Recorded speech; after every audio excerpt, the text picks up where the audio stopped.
bienvenue sur Fleur d'Avocat. Je suis Lila Louise Maréchaux et dans ce podcast, je vais à la rencontre des avocats bien dans leur robe.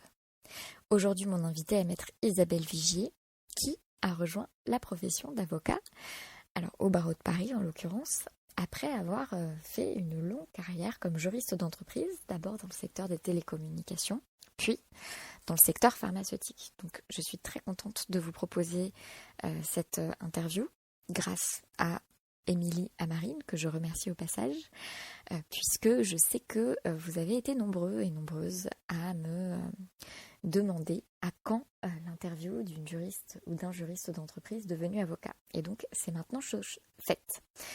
Isabelle exerce donc en matière, et particulièrement spécialisée en matière de droit de la santé et de protection des données personnelles. Donc, elle fait tant du droit des affaires, du droit de la santé réglementaire et de la protection des données personnelles, tout particulièrement de la santé pour ses clients. Et elle exerce à son compte, elle a sa propre structure avec une collaboratrice et peut-être même qu'elle a été rejointe par quelqu'un d'autre depuis que je l'ai interviewée, puisque c'était dans les tuyaux. Donc elle a monté sa structure après avoir rejoint la profession d'avocat, d'abord comme off counsel chez Auguste Debouzy. Voilà. Isabelle a une autre casquette qu'elle m'a dévoilée en toute fin d'interview et j'ai eu de la chance puisque à quelques jours près elle ne m'en parlait pas, puisqu'elle vient juste de lancer un produit, c'est tout à fait une legal tech en matière de protection des données personnelles. Je suis très contente qu'elle m'en ait parlé puisque du coup ça a été une discussion sur finalement l'entrepreneuriat. Alors les avocats sont des entrepreneurs puisqu'ils développent leur structure, ils développent leur clientèle. Mais là, on parle plus d'un produit plus que d'une prestation de service, et donc d'une activité accessoire, entre guillemets. Et donc voilà, on a parlé de ce coming out, de cette nouvelle aventure professionnelle, de cette nouvelle casquette de start-upeuse qu'elle endosse depuis peu. Et ça me permet de rebondir sur le fait qu'elle en parle avec beaucoup de discrétion et beaucoup trop de discrétion à mon goût. Et j'ai connecté avec une discussion que j'ai eue avec une avocate en droit des affaires qui est plutôt active sur les réseaux sociaux. Et voilà, et on parlait de cette tendance à peut-être être trop discret, en fait à vouloir être trop humble ou à vouloir être humble et pas rouler des mécaniques indûment, eh bien peut-être qu'on ne se met justement pas assez en avant. Et donc, je vais en faire l'objet de ma newsletter de ce vendredi 25 septembre donc, ce qui me permet au passage de vous dire qu'il y a une newsletter Fleur d'Avocat. C'est une newsletter dans laquelle je reviens, alors maintenant c'est tous les 2 vendredis, avant c'était tous les vendredis mais je ralentis un petit peu le rythme, pour me concentrer, en l'occurrence en ce moment, sur l'audit qualité des organismes de formation qui arrive le 8 octobre pour moi. Et en tout cas, donc toutes les 2 semaines, tous les 2 vendredis, en fin d'après-midi, j'envoie une newsletter et c'est plus l'occasion de vous envoyer une réflexion tirée de mon parcours d'entrepreneuse et plus généralement des rencontres que je fais, des échanges que j'ai. Et voilà, il y a déjà un certain nombre de personnes qui suivent ces réflexions et qui ont l'air d'apprécier. Et si ça vous intéresse, je vous invite à vous inscrire. Je mets le lien en note de l'épisode, mais vous pouvez aussi y accéder via le site internet. Je voudrais aussi remercier, alors j'ai remercié Émilie Amarine pour sa recommandation d'Isabelle Vigier et je voudrais aussi remercier Enora GT ainsi que Grégory JRD pour leurs avis sur iTunes ou Apple Podcast, leurs 5 étoiles et leurs avis respectivement intitulés Incontournable et Excellentissime. Donc ça fait très plaisir. Et c'est l'occasion de vous rappeler que si vous ne l'avez pas déjà fait, eh bien, c'est le moment de prendre votre portable et d'aller sélectionner Fleur d'Avocat dans votre application podcast. Alors ça, c'est si vous utilisez Apple Podcast ou iTunes. Et si vous scrollez un petit peu vers le bas, eh bien, il y a un onglet notes et avis ou classement et avis. Et là, vous pouvez non seulement laisser un message et aussi mettre des étoiles.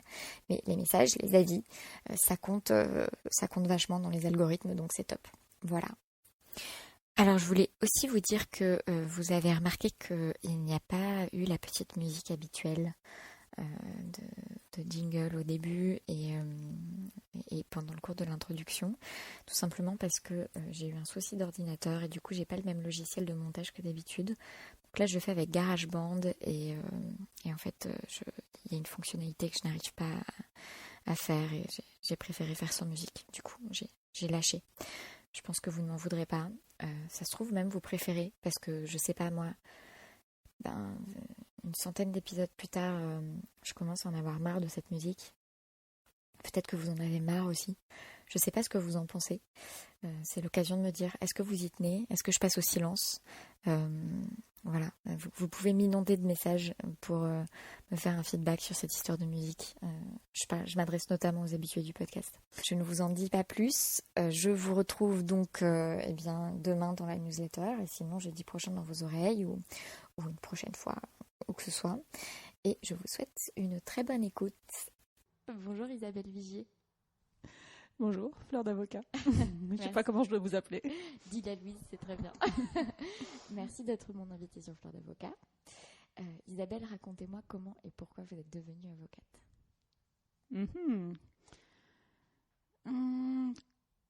Comment, plutôt.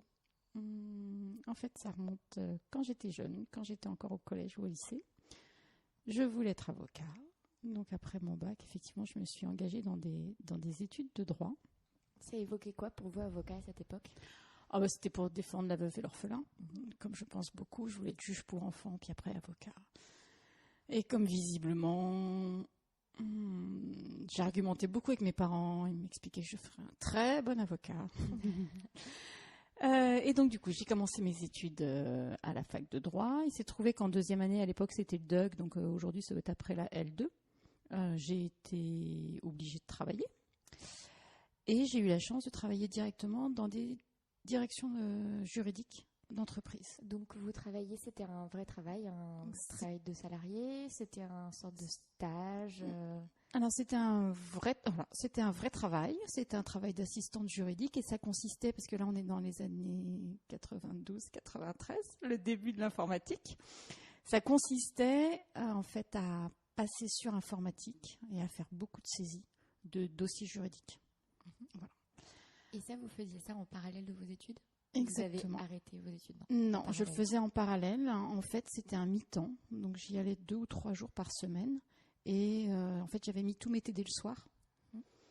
J'étudiais sur des livres, enfin sur des polis. Et j'allais juste à mes TD parce que j'ai pas voulu passer en régime salarié pour pas perdre de temps. Donc, j'ai fait l'équivalent de ma licence, donc L3 et M1, comme ça. Et en fait, tout s'est enchaîné. Donc, du coup, j'ai découvert ce que c'était que le métier de juriste d'entreprise. Évidemment, je n'étais pas juriste d'entreprise, mais j'étais assistante, enfin, petite main pour faire ça. Après, on m'a donné des recherches de marque, on m'a donné de plus en plus de responsabilités, ou en tout cas des tâches un petit peu différentes. Du coup, j'ai découvert ce métier de juriste d'entreprise. Et ce qui m'a bien plu, c'est que ça me permettait de regarder d'avoir le dossier ou la question finalement de A à Z. Un jour, on vous pose la question, savoir si c'est possible, et puis le lendemain ou un peu plus tard, le projet se développe jusqu'à, on va dire, la mise sur le marché ou la commercialisation. C'était dans quel type de boîte? C'était dans la grande distribution. Après, et en fait, c'est amusant dans mon parcours parce que tout s'est enchaîné. C'est parce que j'avais passé 18 mois chez eux que j'ai atterri après. J'ai fait 3 mois chez Pernod Ricard. Alors non, pas Pernod Ricard, pardon, chez Pernod, à la direction juridique de Pernod. Et elle m'a prise parce que j'avais eu, justement, je connaissais déjà finalement relativement jeune le monde de l'entreprise. Elle pouvait pas voilà, j'ai fait, c'était sous forme de stage. Après, j'ai fait du recouvrement de créances civiles et commerciales pour m'apercevoir que je voulais surtout pas travailler dans le milieu bancaire. Au moins, ça permet de savoir ce qu'on n'a pas envie de faire. Et du coup, Qu'est-ce qui vous a pas plu dans le milieu bancaire? Finalement, c'est marrant que vous me posiez cette question. Et je viens de me rendre compte, je pense que c'est le côté éthique ou pas éthique, je ne sais pas. C'est un petit peu compliqué quand vous regardez les dossiers et que dès le départ, vous savez que la banque selon votre avis, selon votre expérience. On n'aurait peut-être pas dû accorder le prêt ou le crédit. Voilà. Mais intéressant, formateur, pour savoir que je n'avais pas vraiment envie d'évoluer dans ce secteur-là. Donc en fait, finalement, j'ai arrêté mes études. Je n'ai pas poursuivi au-delà du M1 parce que j'étais obligée de travailler et à l'époque, les DESS ou les DEA se faisaient à temps plein. Donc je suis rentrée sur le marché du travail. J'ai trouvé mon premier vrai job de juriste en 95. Sans difficulté ou... Alors, sans difficulté, je pense que ça dépend de ce qu'on appelle la difficulté. Voilà, ce que l'on appelle la difficulté. Je pense qu'à l'époque, j'ai dû envoyer à peu près 200 lettres de candidature. Donc, quand aujourd'hui, j'entends certains qui se plaignent parce qu'ils ont envoyé 30 candidatures et qu'on ne leur a pas répondu, peut-être que ça peut surprendre d'avoir à l'époque envoyé 200 candidatures. Donc, j'avais mon joli classeur. On était quand même pas, on était au siècle dernier, hein, à l'époque du papier. Donc voilà. Et finalement, assez amusant, j'avais candidaté. Alors, c'était à l'époque de Tam Tam. Enfin bon, c'était dans les télécoms. J'avais candidaté. Ils cherchaient des juristes juniors en province ou des juristes expérimentés sur Paris. Et j'ai fait une candidature spontanée pour un juriste junior sur Paris. Voilà. Et finalement... Et ça a marché. Alors, ça n'a pas marché chez SFR, mais à l'époque, il y avait une petite sœur de SFR qui s'appelait TDR Tam Tam, les pagers. Je ne sais pas si ça vous rappelle quelque chose. Non. Et voilà. Si ça, c'est intéressant, pour éventuellement les auditeurs aussi, de savoir que de temps en temps, vos CV ou vos candidatures peuvent circuler. Et finalement, cette filiale avait demandé des CV de juristes débutants. Et c'est comme ça que j'ai finalement commencé chez TDR Tam Tam. Mais c'est comme ça aussi. J'ai un invité, Valentin Bourron, qui cherche une collaboration. Il envoyait dans un certain type de cabinet et il n'a pas eu de réponse favorable de ces cabinets-là. Par contre, un des avocats de ces cabinets, dont le père était avocat, le père cherchait un collaborateur et il a spoté le CV, il a passé au papa. Et c'est comme ça qu'il a été rappelé pour un autre type de cabinet qui n'a pas pignon, enfin je veux dire, qui n'est pas les cabinets auxquels on envoie des CV de manière assez massive, quoi. C'est ça. Donc effectivement, les CV peuvent circuler. Mais quand les CV sont intéressants, effectivement, on les garde. On a envie effectivement de les faire circuler. Et donc là, c'était mon premier vrai poste de juriste. Et du coup, j'ai atterri par hasard dans le secteur des télécommunications. Donc, évidemment, j'ai laissé tomber le métier d'avocat en me disant que j'allais devenir juriste d'entreprise. Enfin, j'étais maintenant juriste d'entreprise. Et qu'est-ce que ça vous faisait d'abandonner l'idée d'être avocat et d'aller vers le juriste d'entreprise? Comment vous perceviez ça? En fait, j'ai pas eu l'impression d'abandonner. C'est que j'ai trouvé quelque chose c'est pas de mieux, mais c'était quelque chose qui finalement me correspond. Enfin, c'était une découverte. Donc c'était pas un abandon, c'était pas un renoncement. C'était. Moi, je m'aperçois que j'aime le travail en équipe et que j'aime participer à un projet. Étant assez curieuse, j'aime bien aussi découvrir les autres métiers. Et finalement, en entreprise, vous devez aussi composer avec la direction financière, avec la direction marketing, et essayer de mettre tout le monde d'accord et de faire aboutir le projet. Donc ça a été une bifurcation bienvenue. Oui, et puis en fait par hasard, voilà les hasards de la vie. Et c'était ça aussi que j'avais envie de partager avec vous. C'est pas les malheurs, mais en tout cas les choses qui sont pas forcément sympathiques ou qui sont un peu compliquées, c'est d'arriver finalement à en faire quelque chose de positif, parce que de chaque chose un petit peu c'était pas négatif d'être obligé de travailler. Il y en a beaucoup qui sont obligés de travailler pendant leurs études, mais finalement voilà, ça m'a conduit à découvrir un métier à l'époque. Et peut-être que je m'étais pas suffisamment renseignée, peut-être que par rapport aux jeunes aujourd'hui, ils se renseignent plus. Voilà, c'est un métier que je connaissais pas et ça m'a au moins permis de découvrir ce métier. Ça m'a permis aussi de m'épanouir pendant des années en faisant ce job. Donc dans le secteur des télécommunications, vous êtes resté combien de temps? Enfin, ça vous a plu? Alors, je suis restée un peu moins de 10 ans. Ah, donc quand même. Ouais. En fait, il y a quelque chose, je m'en suis rendu compte quand je suis devenue avocat. Il y a quelque chose qui est assez commun dans tout mon parcours, et c'est ce qui m'a plu dans les télécoms. Moi, je suis arrivée dans les télécoms, il y avait tout à faire. On était en pleine dérégulation, donc je me suis rendu compte que j'aimais les secteurs qui étaient réglementés, où c'était un peu complexe, parce que quand c'est trop simple, ça me plaît pas. Et donc, je suis arrivée en pleine dérégulation. Il y avait beaucoup de choses à monter, beaucoup de choses à créer, éventuellement des risques à prendre. Voilà. Et donc, c'était vraiment le tout début. On était à l'époque de France Télécom. On était avec notre téléphone filaire. Enfin, voilà, j'ai l'impression de parler d'une époque des dinosaures. J'ai vu le premier téléphone portable Sony où il y avait la radio et on se demandait quand même si ça allait marcher ou pas. Les premiers téléphones avec les appareils photo. Enfin, voilà, on était à cette époque-là. La facturation, la fadette était tout d'un coup gratuite. C'était le set de CGTEL. Enfin, voilà, ça n'a plus rien à voir avec ce que c'était aujourd'hui. Voilà, et on a monté, ou en tout cas on a travaillé sur un certain nombre de sujets qui étaient toujours, qui étaient toujours innovants. Je pense qu'on a deux sortes de juristes. Il y a le juriste qui est rassuré parce qu'il fait toujours la même chose, et il en faut. Et puis il y en a d'autres qui aiment bien, on va dire, innover ou trouver de nouvelles choses. Donc je me suis bien amusée dans les télécoms. Et puis, au bout d'un moment, j'en avais fait le tour. J'avais potentiellement la possibilité de refaire la même chose chez un autre opérateur, mais finalement avec un autre logo, parce que pour moi, d'un point de vue juridique, je savais pas tout, j'avais pas tout vu, mais ça aurait été potentiellement les mêmes problématiques. Donc du coup, j'ai eu envie de changer. Et comment vous vous y êtes prise pour changer ? Alors d'abord, j'ai fait un petit break pour réfléchir. Ça veut dire quoi, un break pour réfléchir ? En fait, à l'époque, moi, j'avais des enfants qui étaient jeunes. Et j'avais besoin, effectivement, je voulais plus faire de télécom. Pas parce que je n'aimais pas, mais c'était aller chez un autre opérateur pour faire la même chose. Et du coup, j'ai réfléchi, alors assise dans mon canapé. Voilà. Et en fait, pendant 6 mois, je me suis laissé le temps de chercher. Ça a été difficile pour vous de vous laisser le temps de chercher pendant 6 mois ? D'arrêter de travailler, de se dire j'arrête et je réfléchis un peu. Non, parce qu'en fait, à l'époque, mes enfants étaient jeunes. J'en avais déjà 3. En fait, non, c'était pas... Oui, j'avais envie de changer, mais j'ai pas eu le sentiment de faire une pause. Et puis, ou alors peut-être parce que je suis quelqu'un qui prend, j'ai envie de dire tout comme les choses viennent. C'est pas très français. Les choses comme elles viennent. Il faut savoir accueillir, c'est j'essaye de profiter au mieux de chacune des périodes.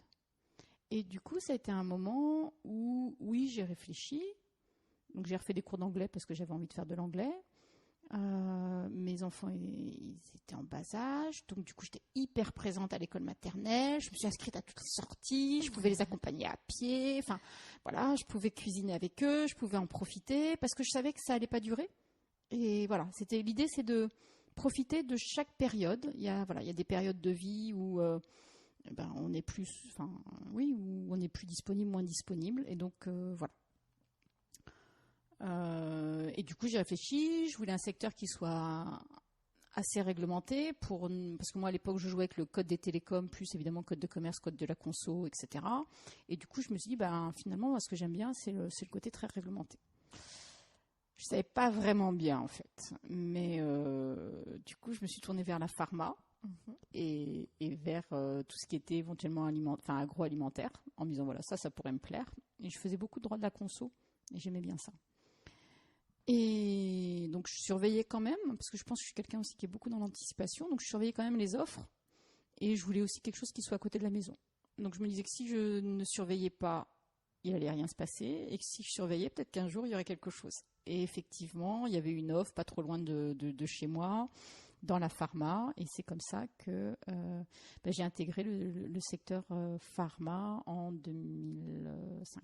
Et comment est-ce que vous avez été accueillie dans la pharma ? Est-ce qu'au stade du recrutement, vous avez eu l'impression que le fait d'avoir quasiment 10 ans d'expérience dans complètement une autre réglementation ? Parce que du coup, le propre des secteurs très réglementés, c'est que c'est des matières très techniques.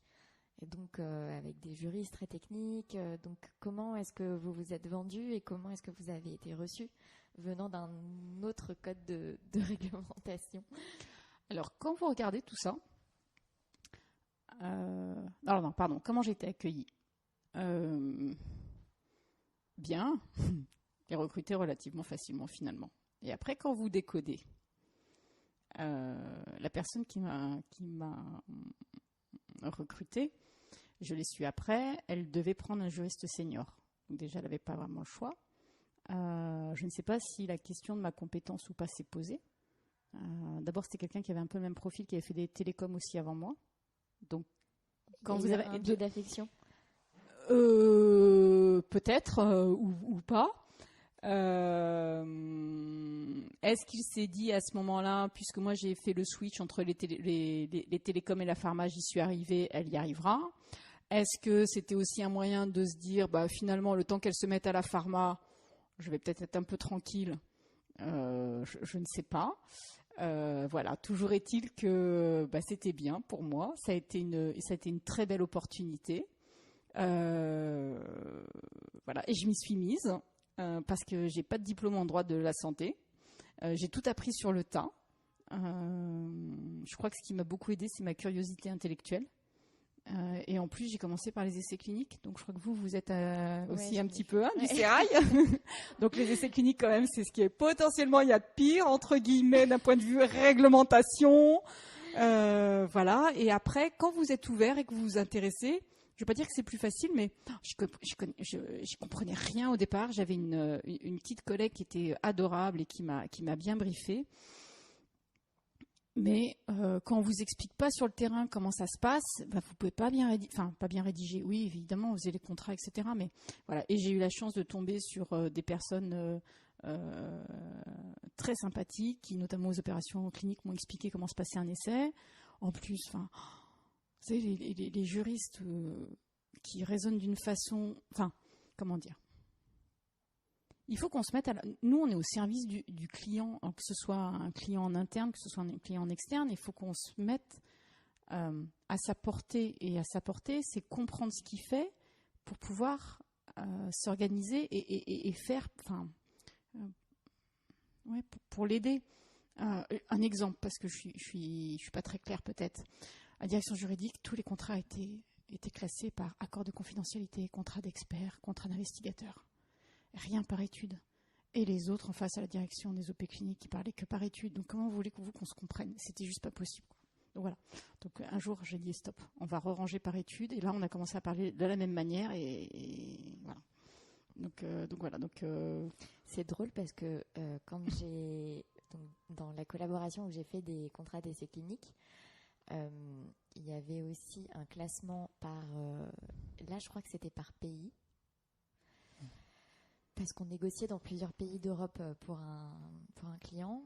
Et je crois que j'avais reclassé en partant, avant de partir.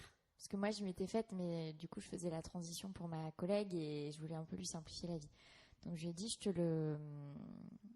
le reclasse. Et je me demande si, du coup, j'avais pas fait le switch par étude en lui disant, ouais, je sais plus.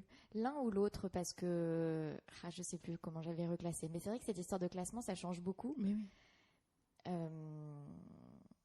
Parce qu'ils parlent par étude et que quand on parle par étude, finalement, excusez-moi, mais il n'y a que 5 types de contrats à faire et que vous déclinez une fois pour tel docteur, tel centre, etc. Ouais. C'est le même template, donc on passe du temps sur le modèle de contrat pour l'adapter, effectivement.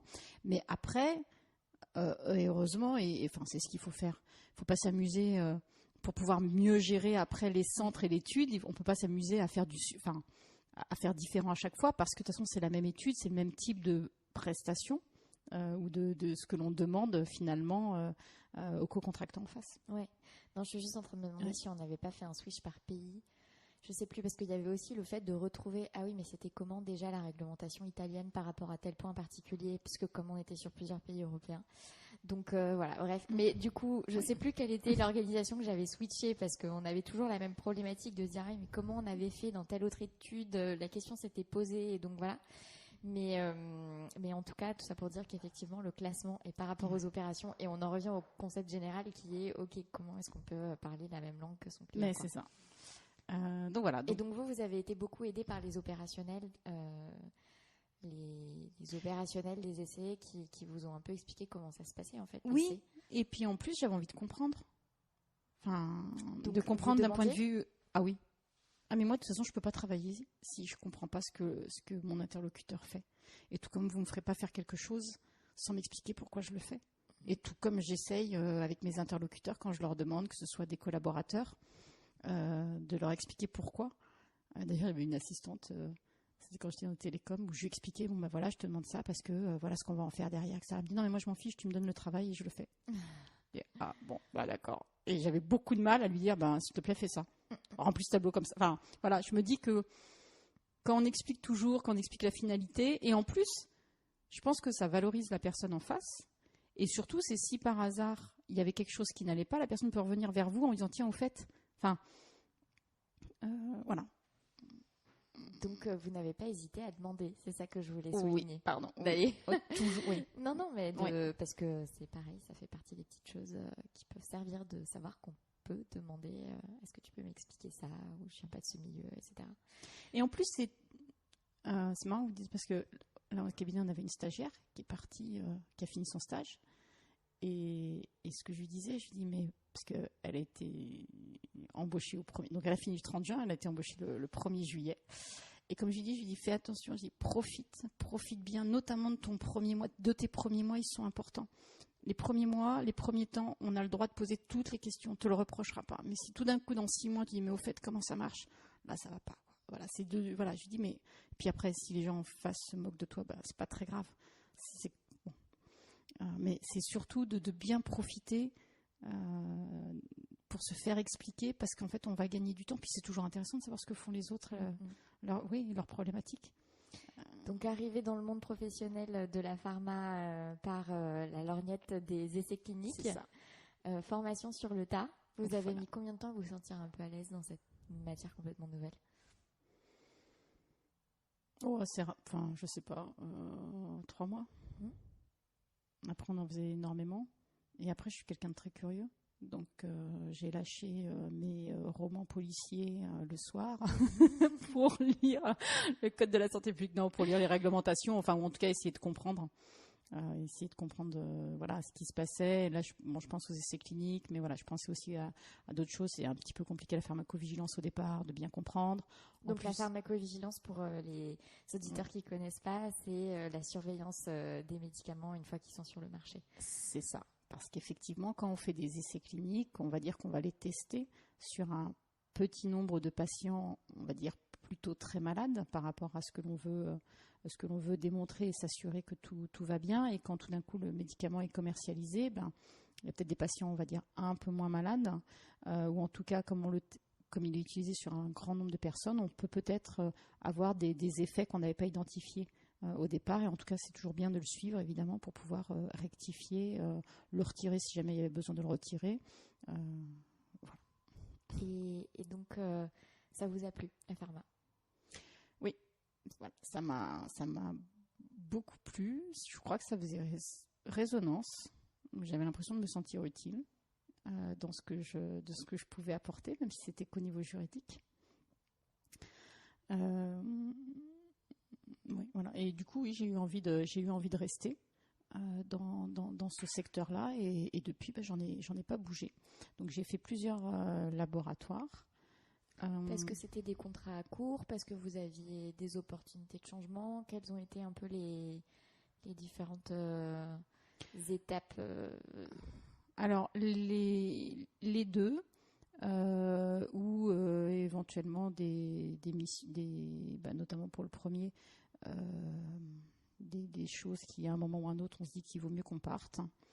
Au niveau politique de la boîte, de ce qu'on fait, de l'ambiance? Non, au niveau relationnel, éventuellement avec sa hiérarchie, pour dire les choses telles qu'elles sont. Parce que j'estime qu'il n'y a aucun job, aucune collaboration qui mérite, comment dire les choses, qui nécessite, enfin voilà, en tout cas le respect de l'autre et l'épanouissement de l'un et de l'autre. À un moment, quand vous êtes plus épanoui, écoutez, il faut partir. Voilà, et il faut trouver autre chose. Après, j'ai aussi fait des missions dans différents laboratoires, ce qui m'a permis en fait d'augmenter mon expérience, parce que voilà, aujourd'hui on me dit mais tu as beaucoup d'expérience, tu connais beaucoup de monde, mais en fait c'est parce que j'ai fait des missions de 6 mois, d'un an. Ça a permis de voir beaucoup d'organisations, et l'avantage de la mission, c'est qu'à un moment ou un autre ça finit, donc si finalement ça ne nous convient pas, Voilà, ça a un terme. Donc, quand vous avez quitté ce laboratoire, vous aviez quelque chose derrière ou vous êtes parti et ensuite vous avez cherché? Non, j'avais. Mais en fait, on a l'avantage ou l'inconvénient du préavis. Et donc pendant ce temps-là, c'est une certaine tolérance au oui. risque. Enfin, je veux dire, Oui. du coup, c'est la deuxième fois que vous partez d'un job sans forcément savoir ce que vous allez faire après, et oui, c'est ok. Oui. Et oui, c'est vrai, vous avez raison. Je m'étais pas posé la question dans ces termes-là. Ouais.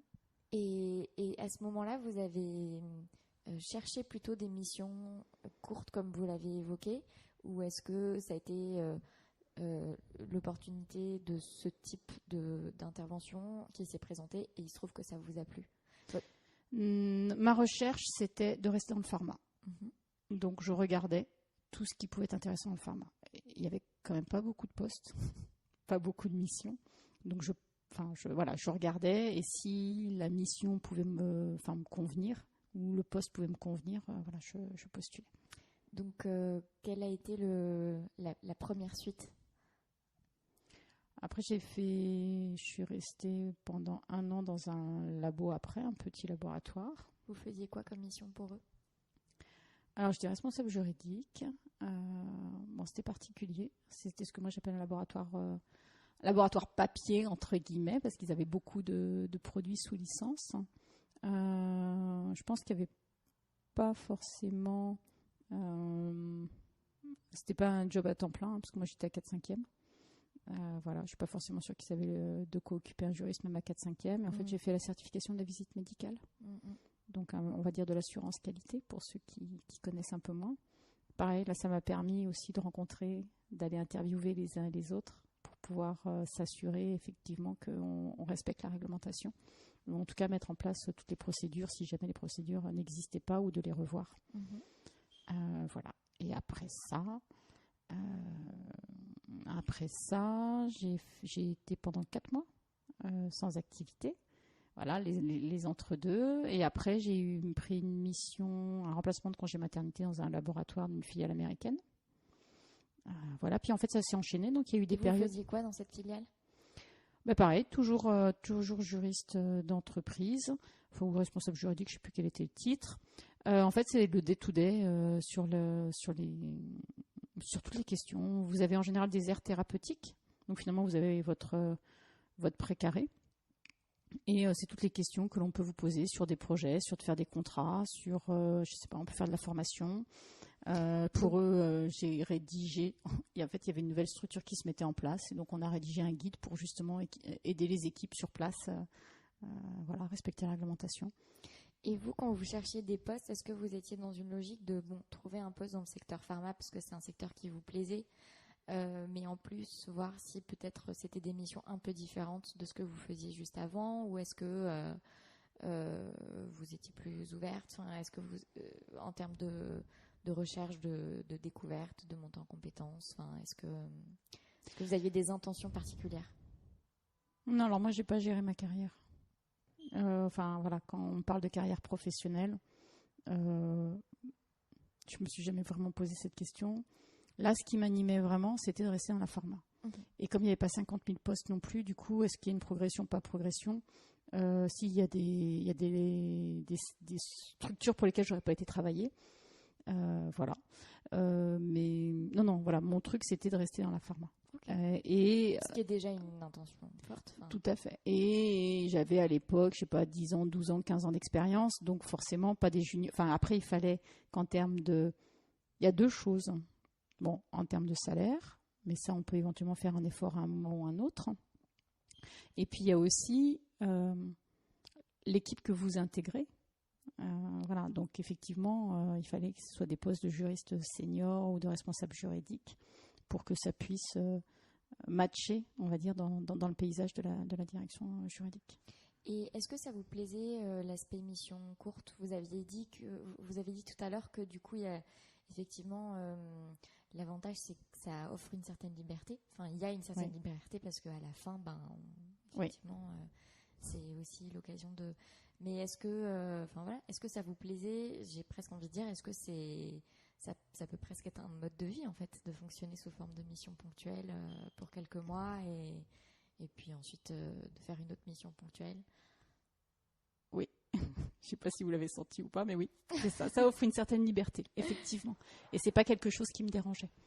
Voilà. Mais il faut. Oui. Et en fait, j'avais à l'époque une collègue qui est devenue une collaboratrice parce que dès que j'ai pu la recruter, je l'ai recrutée. Enfin, je lui ai proposé en tout cas de venir me rejoindre. Voilà, qui disait qu'effectivement, c'est amusant que voilà, vu mon âge. J'étais finalement assez libre puisque je prenais des missions entre guillemets à droite à gauche. Oui, effectivement. Alors quand les missions se passent bien, c'est toujours un peu déchirant entre guillemets. On a peut-être envie de rester. Et puis quand les missions se passent un peu différemment, c'est peut-être pas plus mal quand ça se termine. Et puis ça permet en fait de voir plein de choses, de voir plein de personnes, de voir plein d'aires thérapeutiques. Et je crois que ce qui me caractérise, moi, c'est une grande curiosité. Voilà. Oui, ça a été une manière de fonctionner qui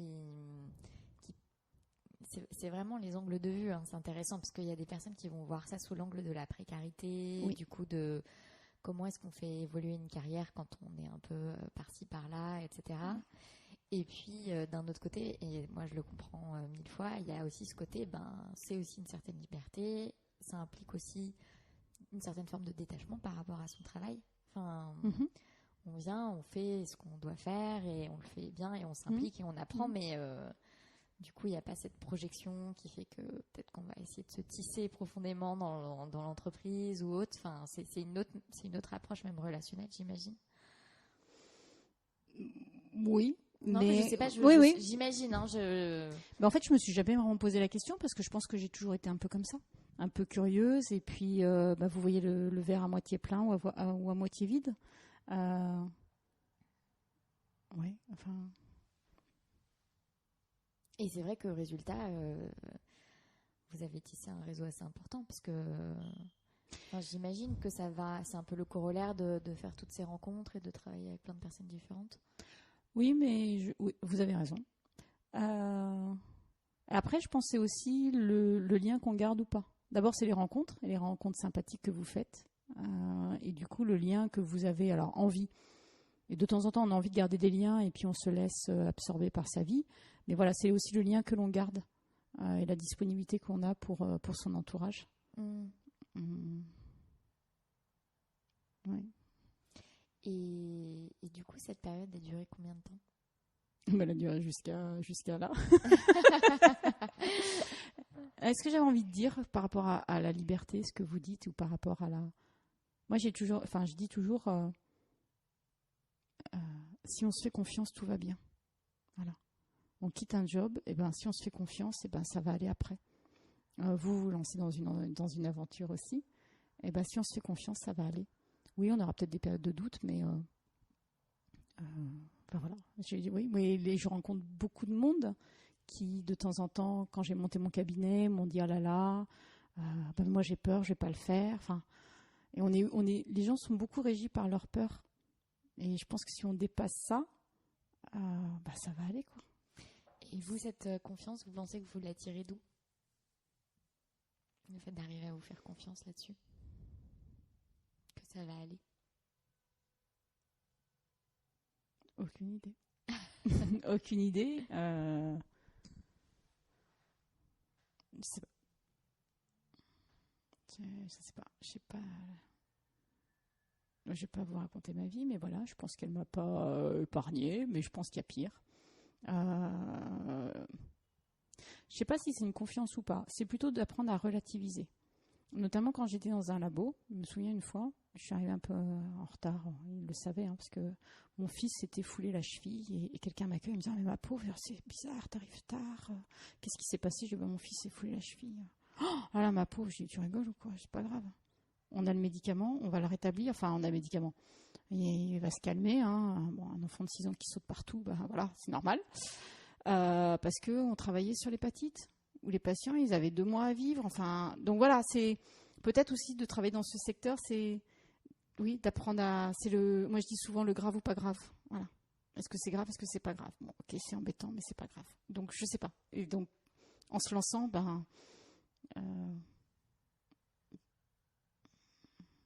Il ne faut pas penser qu'on ne va pas réussir. On se lance et on verra, et ça fera partie de l'expérience. Et donc, au bout d'un moment, vous vous êtes dit, ces missions, je vais les faire sous un autre titre. Alors, pas tout à fait. Comment vous avez rejoint la profession, résultat? C'était quoi Alors, ça a été quoi? Toujours la même chose, finalement. C'est qu'au bout d'un moment, je tourne en rond, entre guillemets, sur les sujets. Donc, j'ai toujours rencontré des équipes vraiment top, qui travaillaient bien. Enfin, c'est toujours été un plaisir de... Voilà.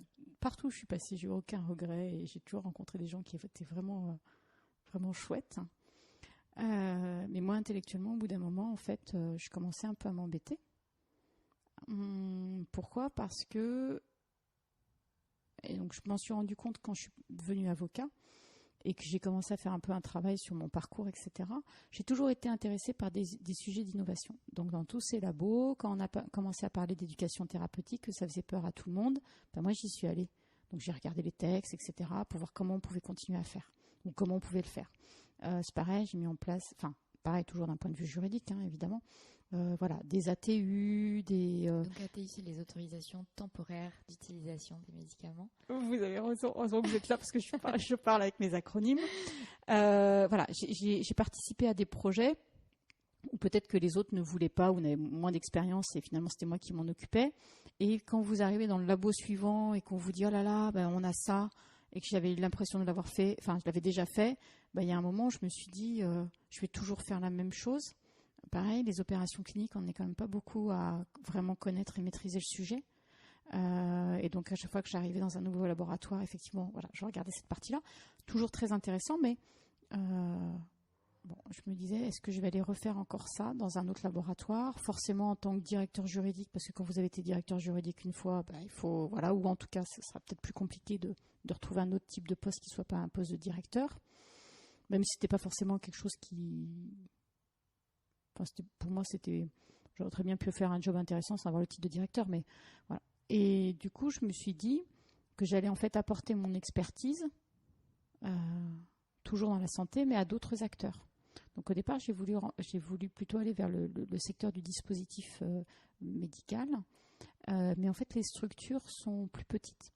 Donc en gros, quand on est dans le secteur du médicament, c'est vrai qu'on pense facilement aux gros laboratoires qui ont plusieurs médicaments, et en fait, il y a une concentration de gros acteurs et qui ont besoin de juristes qui peuvent finalement embaucher à temps plein et avoir une équipe.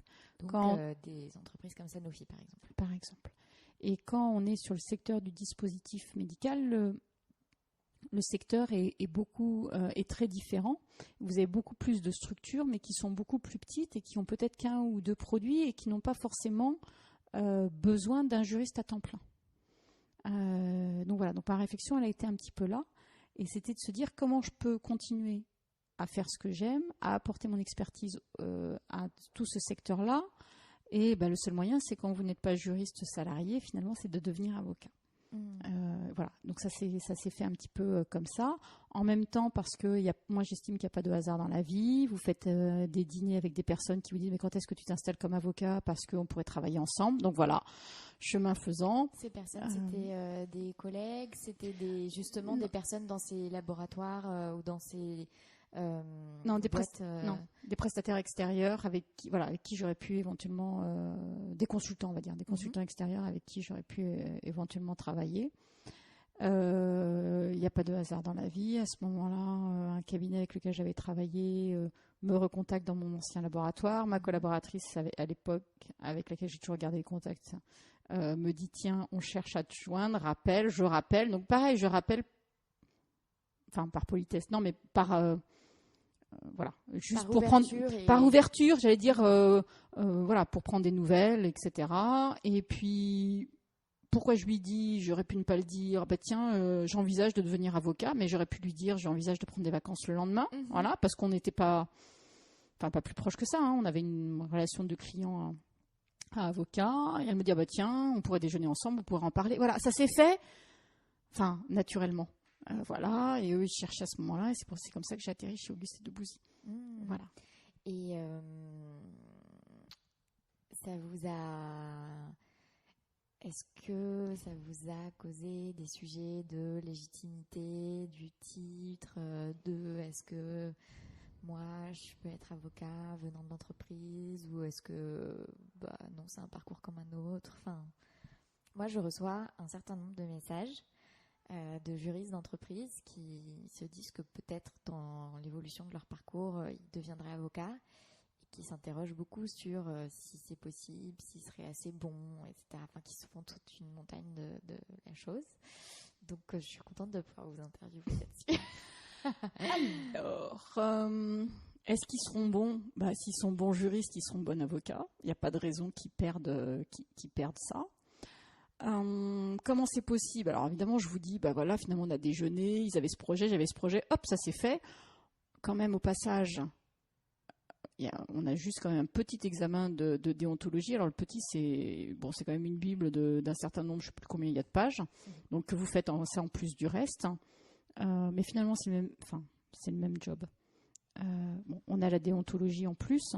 Mais voilà, donc si vous êtes un bon juriste d'entreprise, il n'y a pas de raison que vous ne soyez pas un bon avocat. Après, je pense qu'il faut toujours aller que sur ses expertises. Moi, j'interviens que en conseil. J'interviens pas en contentieux. Je fais éventuellement du pré-contentieux. Mais quand je le fais avec des confrères qui, eux, font que du contentieux. Donc, en fait, j'ai aussi monté, entre guillemets, j'ai mon réseau de confrères sur cette partie-là. Peut-être qu'un jour, je ferai du contentieux. Mais pour l'instant, aujourd'hui, et de temps en temps, j'ai des clients qui m'appellent et puis qui me disent si on voudrait faire le contentieux avec vous, je dis non, je vais pas vous vendre cette expertise, c'est pas la mienne. En revanche, vous pouvez, je peux le suivre avec vous, avec un autre confrère, mais voilà. Pour en venir à votre question, si des juristes d'entreprise ont envie de venir. Vous, au moment de rejoindre la profession d'avocat, comment vous vous sentiez, et est-ce que vous étiez impressionné ou pas? Et c'est pas une obligation? Est-ce que, je sais pas, je me suis pas posé la question. Pas posé la question, mais c'est très bien. Je me suis pas posé la question. J'aime cette réponse. J'avais envie de devenir avocat. Je me suis dit que c'était bien, que du coup j'allais pouvoir aider des petites structures qui n'avaient pas forcément les moyens de se payer un avocat, que j'allais pouvoir continuer mon job d'une autre manière, parce que toute la réglementation sur le DM, le dispositif médical augmentait, se renforçait, et que du coup tout ce que j'ai appris sur le médicament, j'allais pouvoir aider les autres. En fait, je me suis pas posé la question. Mais en revanche, je comprends qu'on puisse se la poser, parce que peut-être que certains confrères vous font sentir que vous n'êtes pas vraiment du sérail. Bon, c'est vrai, on n'est pas du sérail. Voilà. Mais voilà. Après, si les juristes veulent rejoindre la profession d'avocat, c'est une forme d'exercice qui est différente de celle de l'entreprise, mais c'est une forme aussi, c'est plus lié à l'entrepreneuriat et le fait d'être indépendant par rapport au fait d'être salarié. Je pense que c'est plus ça. C'est-à-dire que moi, je me souviens quand j'étais en entreprise, c'était amusant parce qu'un jour, mon fils m'avait fait la remarque en me disant « Je viendrai t'aider, maman, je me mettrai devant la porte et je donnerai des tickets aux gens pour attendre leur tour. » Je me dis « Pourquoi tu dis ça ?» Et donc voilà, quand on est en entreprise, alors peut-être que j'ai eu des postes qui étaient très chargés, je ne sais pas, mais voilà, on n'a pas... Le client, l'opérationnel interne vient vous voir. Et effectivement, de temps en temps, on a trop de travail et on va fermer la porte pour être tranquille. Voilà. Quand on est avocat, peut-être que les choses, les choses changent un peu. Mais non, enfin voilà, il n'y a pas de. En tout cas, vous êtes devenu avocat avec un projet entrepreneurial, parce que vous aviez cette idée, vous aviez identifié ces petites structures qui n'avaient pas les moyens d'avoir un juriste en interne, mais qui avaient quand même des besoins juridiques. Vous aviez une expertise là-dessus. Vous saviez faire monter des structures sur certaines procédures, certaines mises en place, certaines réglementations et conformités. Et vous vous êtes dit, il y a quelque chose à proposer là-dedans. Ouais, il y a quelque chose à apporter. Et c'est quelque chose qui a plu à Auguste Debouzy, qui, du coup, vous a ouvert la porte à ce moment-là de votre arrivée dans la profession. C'est ça, parce qu'ils avaient des dossiers effectivement en santé et voilà, ils voulaient mettre ça en place, effectivement. Et alors, ces débuts intéressant. C'était des débuts intéressants. Et moi, je ne voulais pas. En fait, j'ai toujours voulu monter une structure, je pense. Et même avant, sur un service, pas forcément en étant avocat. Et quand je suis devenue avocat, je cherchais une collaboration parce que j'estimais qu'il y avait les coulisses, ce que moi j'appelle les coulisses du métier d'avocat, que je ne connaissais pas et je voulais apprendre, je voulais regarder, je voulais voir, notamment comment on gère le conflit d'intérêts, comment on gère aussi la confidentialité, parce que quand j'étais côté entreprise, il y avait des confrères qui venaient, qui essayaient de faire en sorte qu'on fasse appel à leurs services et qui nous racontaient tout ce qu'ils faisaient pour nos concurrents ou les autres entreprises. Donc du coup, c'était de se dire, mais il est où le secret de l'avocat, parce que tu es en train de me dire que tu travailles, tu as fait tel et tel dossier pour machin et pour machin. Voilà. Il y avait des confrères, quand je les appelais, tout de suite, le premier réflexe, c'était de me dire, bon, Isabelle, merci d'avoir pensé à moi, mais je regarde si j'ai un conflit et pour vous dire si je peux, je pense que non, mais je vais vérifier. Il y en a d'autres, ils prenaient. Enfin voilà, donc il y avait toutes ces choses-là où moi je savais pas vraiment. Enfin, j'avais mon idée et je l'avais vu avec la déonto, enfin avec le code de déonto, mais j'avais envie de voir une vraie application. Voilà. Vous aviez envie de voir en pratique comment ça se voilà, passe. En pratique comment ça se passe, comment ça se gère, parce que je voulais surtout bien faire mon métier, enfin en tout cas bien respecter cette déontologie. Voilà, j'ai appris plein de choses. Dans ce cabinet, ça a été une belle, une belle aventure. Et puis en fait, c'est vrai que j'ai eu envie de monter mon propre cabinet. Ça vous a rattrapé. Oui, voilà, d'avoir envie de faire entre guillemets ce que je voulais, de pouvoir développer ou suivre des projets. Et donc combien de temps êtes-vous resté chez Auguste de Gouzy? Un petit peu moins de 18 mois. Ouais, donc, et du coup, vous avez, j'imagine, pu commencer à... Vous n'étiez pas que collaboratrice chez eux, j'imagine que vous avez commencé à mettre en place votre projet justement, d'assister ces entreprises que vous aviez identifiées, ou est-ce que non, vous étiez plus dans le... Alors, j'étais counsel et on parle de développer sa clientèle personnelle. Moi, je trouve que c'est hyper compliqué. Voilà, on vous dit que l'avocat peut développer sa clientèle personnelle, très bien. Et moi, je me disais, mais c'est un peu bizarre. Ça veut dire que quand je suis appelée, je le garde pour moi, je le renvoie au cabinet. Enfin, alors moi, c'était quelque chose... surtout quand on est counsel avec 15 ans d'expérience. Oui, mais alors moi, j'ai fait le choix. Enfin, j'ai fait le choix, je sais pas, mais je me suis dit... finalement, ça me ressemble assez. Je me suis pas posé la question de clientèle personnelle, pas clientèle personnelle. Tout ce que j'ai fait pendant toute cette période-là, tous les appels, toutes les sollicitations, tous les projets qu'il fallait mettre en place, ou je sais pas, j'ai pas développé de clientèle personnelle, zéro, rien. J'ai juste toutes les nouvelles demandes, tous les nouveaux dossiers qui arrivaient, c'était normal, ils arrivaient pour le cabinet, parce que le cabinet me donnait aussi une rétrocession, donc j'ai pas été empêchée. Mais c'était de me dire, je trouvais que c'était schizophrène et je pense que je suis quelqu'un d'entier, et du coup je me suis dit, de toute façon c'est pas grave, et puis on verra bien. Voilà. Et quand j'ai quitté le cabinet, alors parce que les confrères peuvent me poser question, j'avais zéro client, zéro clientèle. Est-ce que j'ai fait un business plan de me dire qui va me suivre, etc. Rien du tout. Je suis partie comme ça. Voilà. Et puis, je pense que quand vous faites bien votre travail, et quand je dis bien votre travail, c'est de suivre le client. Je sais pas ce que j'ai pu développer avec les clients. Voilà, les clients vous suivent pas. Puis en fait, les clients, ils appartiennent à personne. Le client, il est libre, et peut-être qu'un jour il vient pas vous voir. C'est pas forcément parce que vous avez été mauvais. Je prends toujours l'exemple de la boulangerie. Vous avez toujours telle boulangerie, puis un jour il y a une boulangerie qui ouvre en face de chez vous. Puis vous y allez. Puis vous dites qu'en fait c'est plus pratique, que le pain il est peut-être meilleur ou aussi bon qu'à l'autre boulangerie, et finalement vous n'allez plus à l'autre boulangerie. C'est pas que vous n'aimez plus l'autre boulangerie, c'est pas que l'autre boulangerie elle est méchante ou elle a fait quoi que ce soit, c'est juste voilà. Et les clients, moi j'ai toujours dit, ils n'appartiennent à personne, ils font ce qu'ils veulent. Quand vous étiez juriste d'entreprise et directrice juridique, vous aviez l'impression que les avocats étaient avec vous comme si qu'il y avait un côté un peu chasse gardée, qu'ils essayaient de... Non, c'est après. C'est après. Je ne l'ai pas vu quand j'étais en entreprise, parce qu'en fait, en entreprise, alors c'est les retours qui m'ont été faits après, en fait. Je faisais très peu appel à des avocats, parce que je suis quand même quelqu'un de curieux, et je me suis toujours mis dans les textes. Et c'est vrai que quand parce que du coup, j'ai déteint sur mes collaboratrices. Mais du coup, quand je faisais appel à eux, c'était sur une question bien précise. Voilà. Et je dis ça parce qu'une fois, effectivement, elle m'avait redonné voilà, quand j'étais avocat, elle m'avait fait passer une question à laquelle je ne pouvais pas répondre, donc j'avais envoyé sur les bons confrères. Et j'avais dit, lui ressortez pas tout. Voilà, c'est la question précise, a besoin d'une réponse précise. Donc moi, je faisais très peu appel à des confrères aussi, ou sauf sur des points précis. Donc je ne sais pas s'ils avaient l'impression. Je sais pas s'ils avaient l'impression de chasse gardée ou pas. Ouais.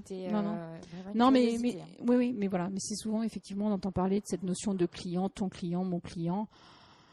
Oui, alors on le dit. Moi, je vais parler de mots. Enfin, je vais peut-être dire ce mot mon client, mais voilà, pour moi, les clients sont libres, ils appartiennent à personne. Voilà. Et quand je suis pas. Vous vous êtes lancé. Voilà. Ouais, je me suis lancée. Et là, à ce moment-là. Vous vous lancez, donc vous cherchez des locaux. Ça a été quoi comment est-ce que vous avez pensé cette installation? Au jour le jour. Est-ce que j'ai cherché des locaux? Non. En fait, on avait la possibilité d'avoir une domiciliation. Donc, j'ai vraiment monté le cabinet au départ en me disant... Alors, je vous dis tout à l'heure, il faut se faire confiance, tout marche. Je me suis dit, tu montes ton cabinet... Et il ne faut pas que tu te mettes trop de charges sur le dos. Donc, voilà. Tu as la possibilité d'avoir qu'une domiciliation, pas de loyer. Enfin, voilà. Donc, j'ai vraiment monté en prenant le moins d'engagement possible. Enfin, voilà, de ce côté-là. Et en fait, ça a fait boule de neige. Comment ça s'est passé? Vous avez informé vos... Si, oui, vous avez raison. C'était au mois de janvier. J'ai envoyé mes vœux à tout le monde. Mais non, je me souviens plus. Mais oui, mais vous avez raison, mais je me souviens plus. Non, vous avez raison, c'était au mois de janvier, donc du coup j'ai envoyé mes vœux papier à plein de monde. Voilà, en leur disant effectivement, je sais pas, que je m'installais. Voilà, mais oui, si, vous avez raison, pardon, je m'en souviens plus. Et à ça, vous avez eu des réponses, des retours de personnes qui vous ont dit c'est intéressant le projet, on en parle. Oui, ou qui ont eu des besoins, qui m'ont confié des dossiers. L'ancien cabinet dans lequel j'étais aussi, il y avait une associée qui avait donné mes coordonnées sur un point précis. Voilà, ça s'est fait comme ça. Effectivement, vous avez raison. Et j'ai monté mon site internet. J'ai créé mon site internet avec une super graphiste et un super webmaster qui m'ont fait Mon site, il est très beau, je suis très fière, mais c'est pas moi qui l'ai fait. Merci. C'est pas moi qui l'ai fait, c'est eux. Non, voilà. Je dis ça parce que c'est bien de savoir s'entourer, ça fait partie des compétences. Ouais. Mais j'ai pareil, toujours. Vous savez, dans la vie, c'est beaucoup des histoires de rencontres. Et voilà. Et donc, je les ai rencontrés, ils sont top. Et ils continuent encore de m'accompagner parce que là, on va lancer un autre site. Mais voilà. Donc ouais, j'ai fait mon site internet parce que je pense aussi que alors ça s'adresse peut-être pas à tous les confrères, mais en tout cas sur le créneau sur lequel je suis, donc du droit des affaires appliqué au secteur de la santé, les clients, c'est important pour eux. Donc les clients, moi j'ai que des clients entreprises, j'ai pas de clients particuliers ou éventuellement des porteurs de projets qui veulent monter leur start-up. Mais voilà, pour moi c'est vraiment une clientèle d'entreprise et ça les rassure. Enfin, ou en tout cas, ça permet de conforter si vous avez un site internet qui permet de voir effectivement qui est l'avocat dont on vous a parlé ou si vous cherchez un avocat. Et moi, je pense que c'est mon parti pris, mon opinion, c'est que ça marche aussi pour les particuliers. Et je dis souvent, mais regardez, on vous parle d'un restaurant, la première chose que vous faites, c'est d'aller voir sur Internet. C'est ça. Et ça fait la diff, en fait, entre plusieurs restaurants. C'est ça. Et il n'y a pas de raison que ce soit pas la même chose pour les avocats. Et en fait, c'est une vitrine, c'est juste un truc qui rassure. C'est ça. C'est pas, à moins de l'utiliser avec vraiment de l'optimisation du site internet, ce qui est encore un autre travail, ce qui est possible, ce qui fonctionne, mais ce qui est un autre travail, c'est au moins, si on parle de vous, que les personnes tapent dans Google Maître Isabelle Vigier, qui tombent sur quelque chose qui va les conforter, qui va leur donner confiance. Oui, c'est exactement ça. Alors c'est vrai que moi je vous parle pas beaucoup des particuliers parce que c'est qu'une clientèle d'entreprise. Mais... Et ça fait partie de mes questions. On peut s'imaginer, et en plus dans le secteur pharma, que c'est un secteur qui va plutôt avoir tendance à travailler avec des gros cabinets, avec des grosses structures. Et vous avez pris le parti de la petite structure qui se faufile là-dedans et qui propose ses services. Oui. Bon, je ne vais pas vous poser la question, est-ce que ça vous a pas fait peur? Parce que manifestement, vous réfléchissez pas comme ça. Alors, ça m'empêche pas de temps en temps d'avoir eu des doutes. Même là, par exemple, avec les histoires de confinement, je vous avoue que fin mars, bon, je me suis posé la question. Donc à l'époque, j'ai toujours, Sarah, elle est toujours avec moi en collab, ma collaboratrice. Et puis il y avait Camille qui faisait un stage. Voilà, très gentiment, elles m'ont dit, si vous avez besoin, je dis non. Donc voilà, j'ai tout maintenu. Enfin, ce qui est normal, hein. Voilà, je tiens à ça parce que je crois que tout le monde n'a pas forcément fait de la même manière, mais enfin bref, en tout cas c'était normal. Je vous avoue qu'effectivement fin mars, je me suis demandé comment ça allait se passer les mois suivants. En plus, à titre personnel, je devais décider si je faisais ou pas une dépense, et je me souviens très bien d'avoir regardé dans l'entrepreneur en lui disant en fait on va y aller. Il dit ah bon, je dis oui parce que si je le fais pas, ça va pas aller, mais si je le fais, on va s'en sortir. Voilà. Donc oui, de temps en temps, effectivement, potentiellement on a des doutes. Oui, parce que maintenant j'ai aussi des charges, enfin en tout cas la responsabilité d'une collaboratrice. Voilà, oui, on peut de temps en temps se poser des questions. Voilà, faut se faire confiance. Donc en tout cas, vous vous installez, vous domiciliez, vous limitez les charges au maximum, vous envoyez des vœux à la terre entière et les dossiers arrivent. Voilà. Est-ce qu'il y a une tendance qui s'est dessinée dans les dossiers? Est-ce que vous avez voulu donner une tendance à votre intervention? Vous avez parlé du site internet, et est-ce que du coup vous avez pensé votre site internet d'une manière particulière au moment de le structurer? Qu'est-ce que vous aviez envie de présenter? Enfin, voilà, quelle a été votre réflexion autour de ça? Je sais pas, j'ai l'impression que les choses se sont faites assez naturellement. Voilà, je voulais juste présenter mon activité. À l'époque, j'avais pas mis la page sur la formation, donc j'ai fini par le rajouter parce que c'est un élément, le fait de transmettre, de communiquer, de pouvoir permettre aux uns et aux autres de cranter ou de découvrir des choses. La formation, vous en avez toujours fait? Oui, et j'ai commencé chez SFR. Mais moi, à un moment, je me suis posé la question. En fait, mon plan de carrière, entre guillemets, quand j'étais à la fac, c'était d'exercer comme juriste. Ah oui, tiens, comme juriste, c'est marrant. Peut-être que ça me travaillait. En fait, ce que je voulais, c'était exercer pendant 5 ans et après devenir prof de droit. En me disant, tu peux pas être prof de droit si tu sais pas ce que c'est que la vraie vie. Parce que même si j'avais des profs très bien, la théorie c'est chouette, mais quand on a un peu de concret, etc., c'est encore mieux. Et puis, chez SFR, j'ai eu un super directeur juridique adjoint, qui était un excellent juriste. J'ai eu d'abord aussi un responsable juridique de TDR, qui était très bien, il se reconnaîtra s'il écoute. Et en fait, on a eu des projets. On m'a proposé de participer à un projet de rédaction de formation. Du coup, ça m'a bien plu, et donc j'en ai toujours fait en fait. Et partout, enfin, toutes les boîtes dans lesquelles je suis passée, j'en ai fait. Vous savez, c'est facile aussi. L'intérêt de la formation, c'est un investissement, notamment quand vous êtes en entreprise, parce que quand les gens sont formés, du coup, ils viennent moins vous poser de questions. Et quand quand vous êtes en entreprise, les postes de juriste, c'est pas ceux sur lesquels on mise, on n'est que des centres de coûts et ils voient pas qu'on peut éventuellement faire gagner des sous. Enfin, peut-être pas tout le monde, mais en tout cas, c'était beaucoup comme ça. Et donc, à un moment ou à un autre, il faut faire avec les moyens du bord, et vous vous dites que si vous formez vos opérationnels, ils viendront moins souvent vous poser des questions, et du coup, tout le monde gagnera. Ou qu'ils viendront vous poser des questions avant que ça coûte cher.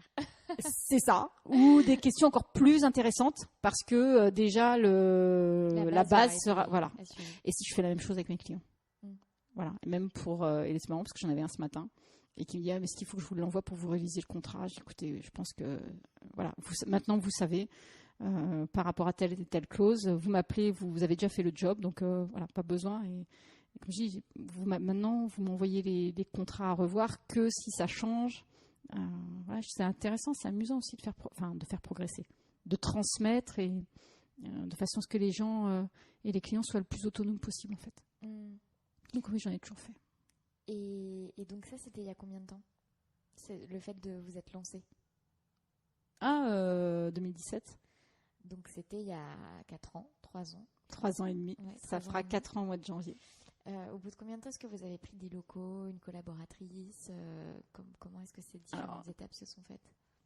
Alors, j'ai commencé à avoir un peu suffisamment de travail pour se dire qu'on allait peut-être à deux, ce serait quand même beaucoup mieux que toute seule. Et en fait, c'est d'abord parce que j'ai eu besoin de renfort que j'ai pris des locaux. Parce que je ne pouvais pas accueillir un stagiaire ou un collaborateur, enfin du renfort, notamment mon domicile ou dans une domiciliation. Donc j'ai recruté, voilà, et quand j'ai trouvé un collaborateur, une collaboratrice, j'ai pris ces locaux-là. J'ai pris les locaux en novembre 2018. Comment je les ai trouvés? Eh ben, je les ai trouvés par mon comptable. Alors moi, je travaille en famille. Le comptable est un copain, voilà. Ça tombe très bien parce qu'il est comptable pour les avocats. Et donc du coup, voilà, comme je suis dans l'anticipation, j'ai commencé à dire tiens, en fait, il faudrait quand même que je trouve des locaux, je sais pas où, donc je regardais. Et donc vous levez la tête à chaque fois. Voilà, quand vous savez qu'à un moment ou un autre, il faudra se poser la question des locaux, vous regardez. Je vais pas dire les petites annonces, mais tout d'un coup, vous êtes plus sensible. Tiens, un machin me dit qu'il y a peut-être une place là, voilà. Et puis lui me dit mais écoute, voilà, il y a quelqu'un qui est avocat, qui aurait des locaux. Je dis voilà, on va voir. Et quand j'ai commencé vraiment à chercher, j'ai lancé mes perches à droite à gauche, des consoeurs aussi. Et puis j'ai regardé ce qu'il y avait de mieux pour moi. Et la collaboration? La collaboration, c'était très amusant parce que avant qu'il y ait cette première collaboratrice qui arrive, j'avais rencontré une consoeur qui m'avait dit mais tu sais, il faut savoir mettre fin aux périodes d'essai. J'ai dit bienvenue dans la profession. Je m'étais dit quand même c'est waouh, particulier. Bon, je me suis dit c'est pas grave. Les avocats toujours à la hauteur de leur réputation en matière de ressources humaines. Mais je me suis dit waouh, bon, ok. Bon, surtout qu'on se connaissait pas plus que ça. Enfin, après c'est un petit milieu, voilà. Mais bon, je me suis dit quand même. Effectivement, je me suis dit qu'en matière de ressources humaines, c'était intéressant comme approche. Et j'ai recruté ma première collaboratrice, enfin la première personne qui est venue rejoindre le cabinet. Bon, et puis ça s'est bien passé. Enfin, je pense que c'était une erreur de casting conjointe, on va dire ça comme ça, je pense. Voilà. Et en fait, à un moment, ça ne nous convenait plus, je pense. Et effectivement, j'ai mis fin à la période d'essai. Enfin, nous avons décidé toutes les deux. Voilà, à un moment, je dis, je pense qu'il va falloir peut-être que l'on réfléchisse, etc. Et en fait, c'est quelqu'un qui a quitté complètement le secteur de la santé, enfin, en tout cas de ce qu'elle m'a dit. Mais elle aussi, ça ne la satisfaisait pas. Je ne vais pas dire c'est moi. Enfin, vous voyez le patron qui dit non, c'était voilà. Tous les deux, on en avait parlé. Vous avez dit que c'était une erreur de casting conjointe. Vous avez ajusté, du coup vous vous êtes rendu compte que vous aviez plus besoin d'un profil que d'un type de profil que d'un autre. En fait, je pense que moi à l'époque, c'était l'un des rares CV qui avait fait du droit de la santé et j'ai peut-être pas prêté suffisamment attention à l'appétence. Puis moi je fais confiance. Donc quand vous me dites que vous êtes hyper motivé, je vais pas vous charcuter pour savoir si c'est sûr ou pas, voilà. Enfin, et en fait je crois que c'est quelqu'un aujourd'hui. Enfin, elle m'avait dit qu'elle quittait le secteur de la santé et qu'elle voulait faire de la procédure. Donc voilà. Après, je suis restée quelques mois toute seule parce qu'en me disant, c'est bien parce que. Avocate qui est conseil. C'est ça, et on fait quand même beaucoup de données personnelles. Et je l'avais beaucoup formée sur les données personnelles. Enfin voilà. Donc du coup, je me suis dit, c'est pas grave, Isabelle, prends ton temps, et puis tu verras bien. Et puis, donc voilà, je passais le mot à droite à gauche en disant oui, bien sûr, je cherche une collab. Ah, mais tu devrais mettre une annonce. Non, j'ai pas envie de trier 600 CV. Je l'ai quand même fait sur Village de la Justice. Alors, j'ai eu des CV, c'est quand même assez intéressant.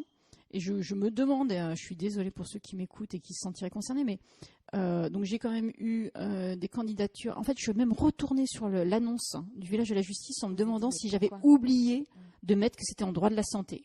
Donc des candidatures pour quelqu'un qui avait fait que du cinéma. Alors bon, moi j'ai été professeur, j'ai enseigné le droit commercial pour toutes les structures de théâtre, etc. Donc je sais très bien que c'est complètement... Enfin, je sais que le secteur de la santé c'est très réglementé, mais que en plus dans le cinéma et dans les théâtres, c'est vraiment une autre réglementation. J'ai eu de tout. Où les gens finalement faisaient leur candidature, mais n'avait pas regardé ce que je faisais. Alors j'ai eu aussi Peut-être des que c'était recopies. Vous apprendrez sur le tas la partie réglementaire pharma. Après, vous Ouais, aviez vous avez raison. quelqu'un de déjà formé, mais un peu comme quand vous êtes passé des télécoms au pharma. Je sais pas. Peut-être qu'ils se sont Vous dit avez ça. raison. Ouais, peut-être que je suis un peu trop sévère. C'est vrai. Non, mais après, ouais. si vous faites votre recrutement avec le fait avec le prisme de savoir que vous n'allez pas forcément avoir le temps de former la personne de A à Z sur le secteur et que voilà, c'est une chose, mais c'est vrai que de l'extérieur, j'ai envie de dire, c'est presque dommage de fermer par principe l'accès à ce secteur à des personnes qui pourraient s'y intéresser quand bien même elles auraient fait un autre type de spécialité ou autre. Bah, après, Alors, vous avez complètement raison. Moi, j'avais quand même bien spécifié que je voulais un diplôme en droit de la santé. Je suis l'exemple du fait qu'on peut tout à fait ne pas connaître une matière et apprendre. J'ai pas de problème avec ça. Mais en fait, vous avez raison et c'est là où je suis pas. C'est marrant, vous me le faites pointer maintenant. Non, mais il n'y a pas de souci. Et c'est qu'en fait, j'avais pas le temps de former. Je devais avoir quelqu'un qui était déjà opérationnel. C'est-à-dire qu'en prenant quelqu'un de junior, déjà, il n'y a pas l'expérience pratique. Et je pouvais pas en plus m'amuser, mais lui dire, en fait, va regarder ci, va regarder ça. En revanche, je le fais, parce que quand même, il faut que je redorme mon blason. Je le fais sur les données personnelles. C'est-à-dire que moi, je fais énormément de données personnelles. De toute façon, il y en a partout. Et maintenant, je sais plus avec qui j'échangeais, qui me disait que maintenant qu'il y a des diplômes sur les données personnelles, on a des étudiants qui visiblement font des stages et s'y connaissent. Mais par exemple, toutes les personnes qui sont passées par... Alors toutes les personnes, on a l'impression que ça fait 250. Non, c'était pas un défilé. Donc il y a cette première collaboratrice que j'ai formée complètement sur les données personnelles. Et puis là, Sarah, quand elle est venue, et Camille aussi quand elle a fait son stage, la chose que j'ai entre guillemets exigée, c'est qu'elle passe le MOOC de la CNIL, histoire qu'elles aient quand même entendu un peu parler de données personnelles, et je savais que de toute façon il fallait que je les forme. Voilà, donc. Mais c'est intéressant ça de recruter en disant voilà, par contre avant d'arriver il y a des MOOC et tout. Non mais je veux dire c'est super parce que c'est aussi un peu dire je te recrute, on va faire ça, t'es pas déjà formé, je vais te former, mais commence à te former par toi-même et de déjà renvoyer vers des supports de formation qui sont disponibles. Enfin moi je trouve ça plutôt positif et porteur quoi. Enfin, il faut se saisir en fait de toutes les zones de formation continue qui existent, tous les dispositifs qui peuvent exister et qui permettent effectivement de faire ces petites transitions entre quelque chose qu'on ne sait pas faire mais qui nous intéresse quand même. Ouais, mais après, les filles, elles sont top, quoi. Donc, oui. Et donc, Sarah, vous m'avez dit, quand vous l'avez présentée, qu'elle est thésarde, qu'elle a fait une thèse avant de... Vous l'avez rencontrée, donc ça a été pareil, village de la justice, ou ça a été une rencontre par ailleurs? Pas du tout, candidature spontanée. En fait... donc je cherchais quelqu'un pour m'aider. J'étais pas fermée stagiaire ou collab.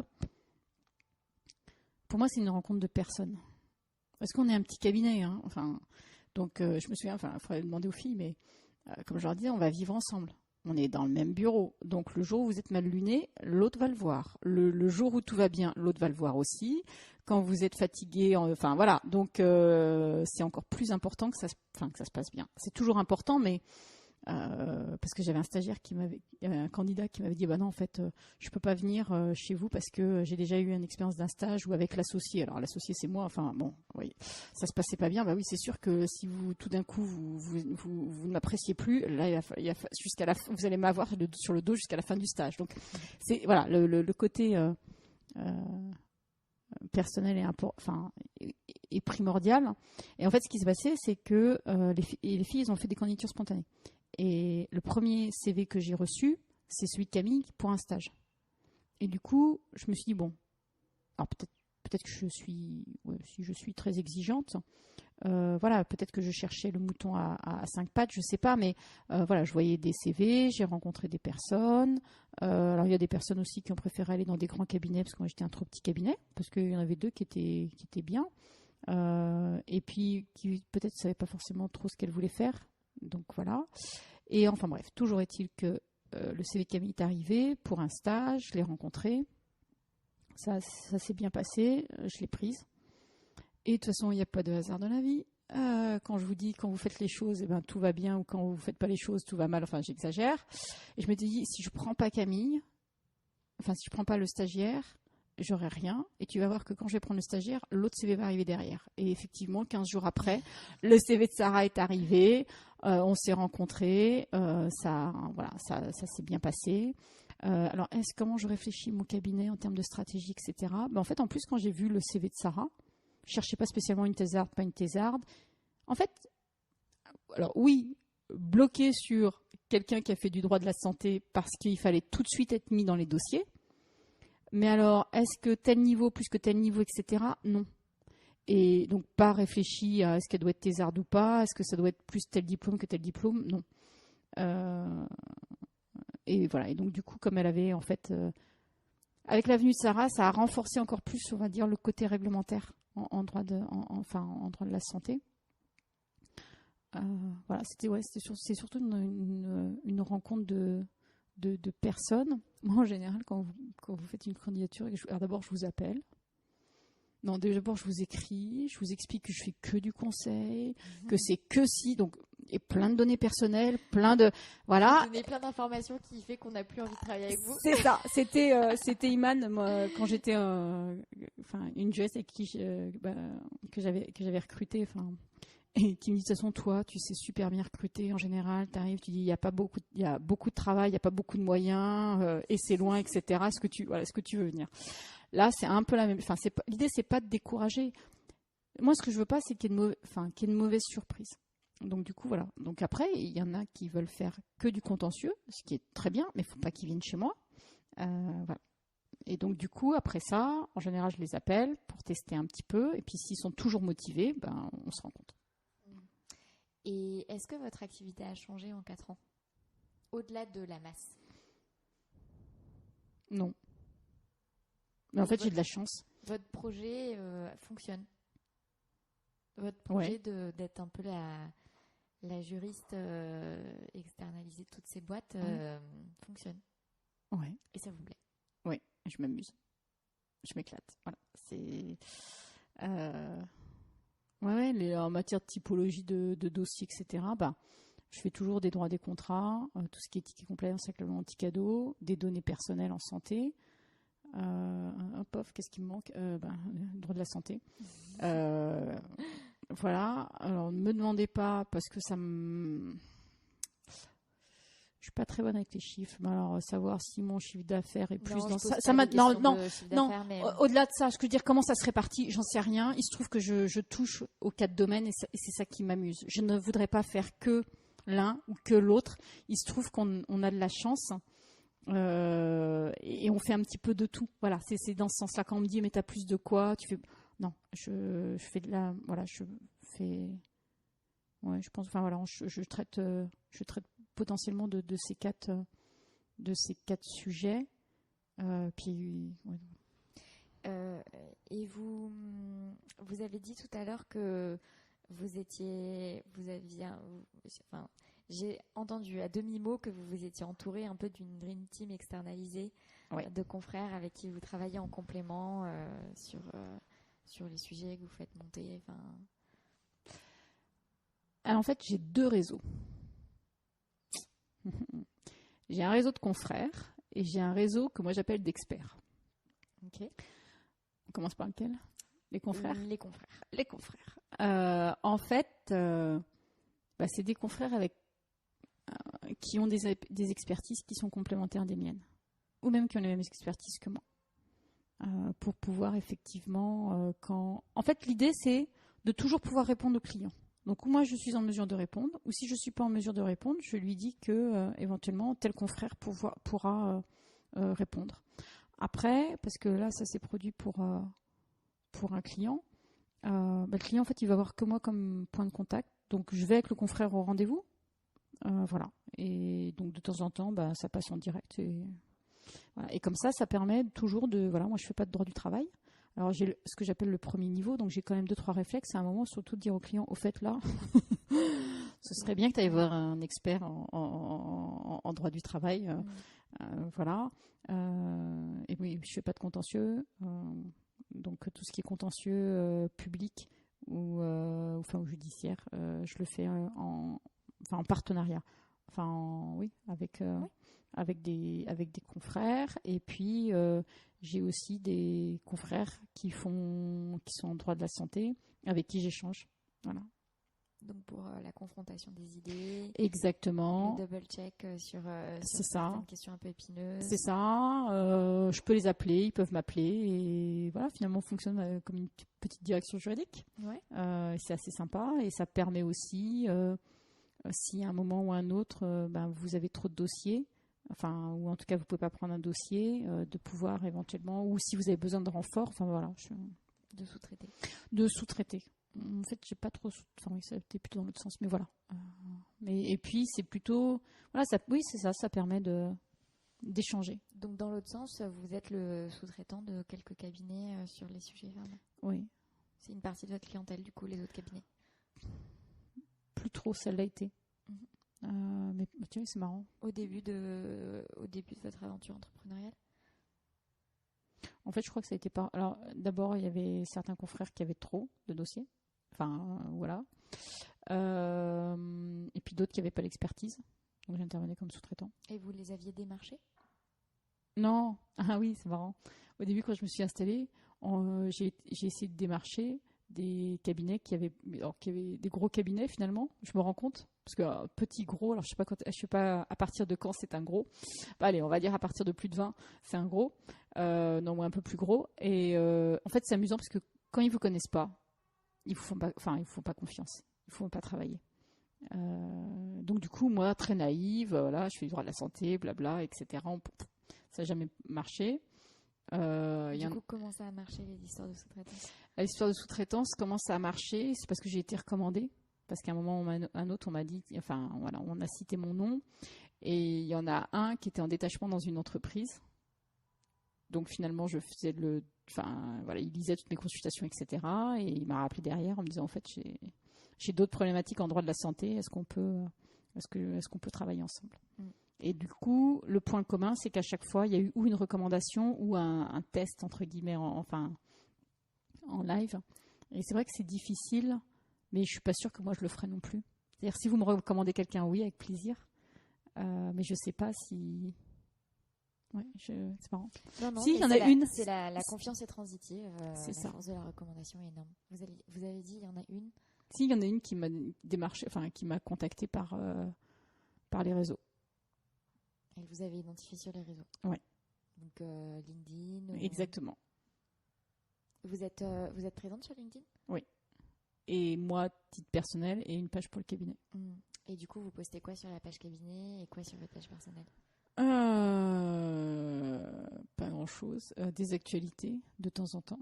En fait, surtout, c'est que moi, j'ai les actualités du cabinet.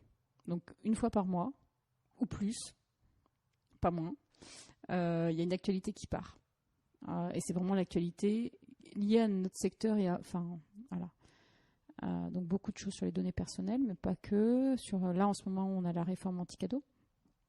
Donc, voilà. Donc, tout ce que je pense qui peut intéresser les clients, etc., je le poste en actualité. J'essaie de ne pas poster trop souvent non plus pour ne pas spammer les personnes. Et qu'est-ce que j'ai pu poster sur LinkedIn ? Je ne sais plus. Si, certainement des actualités qui devaient tomber, loi anti-cadeau ou certains décrets. D'accord, donc vous êtes très sur poster sur l'actualité. Oui. Et à titre personnel ? Vous repostez la même chose. Ouais. Oui, où j'apprécie certaines choses ou certaines. Vous êtes plus dans l'interaction du coup.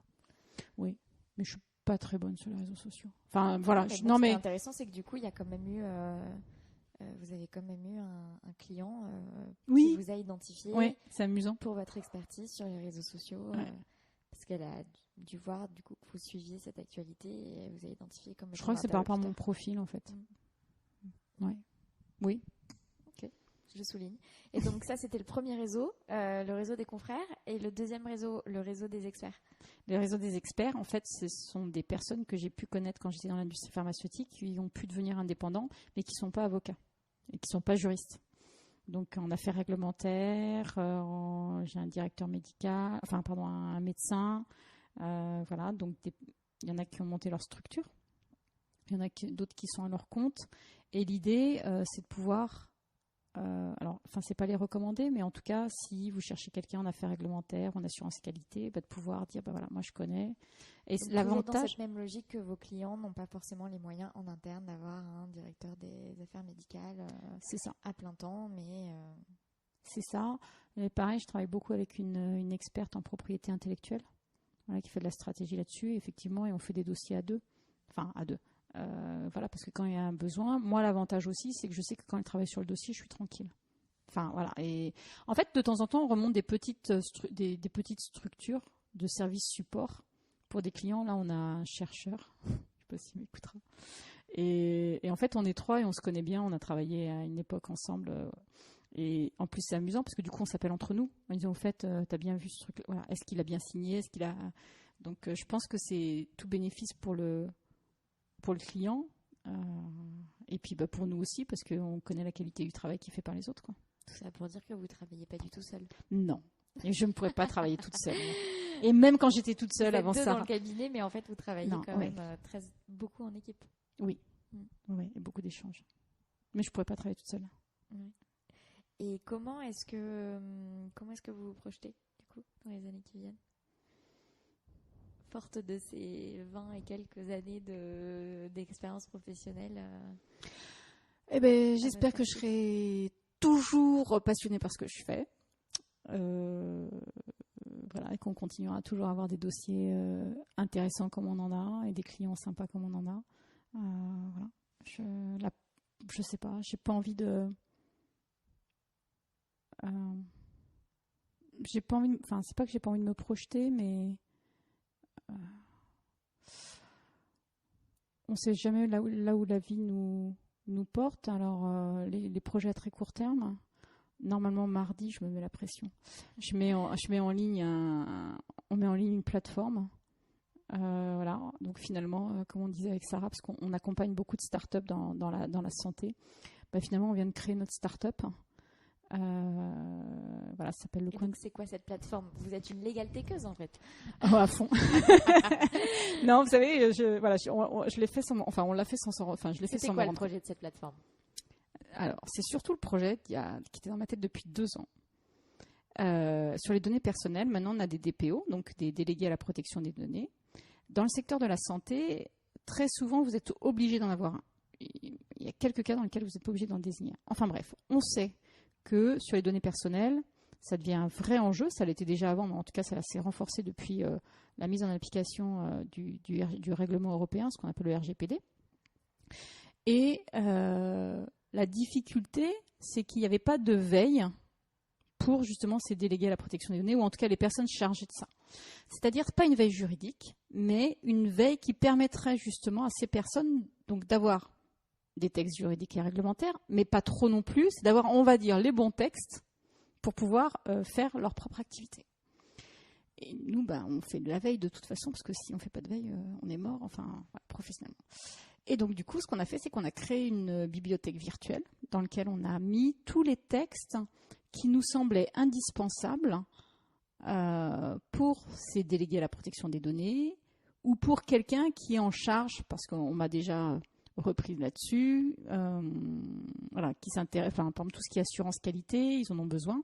Et comme ça, vous avez normalement tous les textes dont vous avez besoin.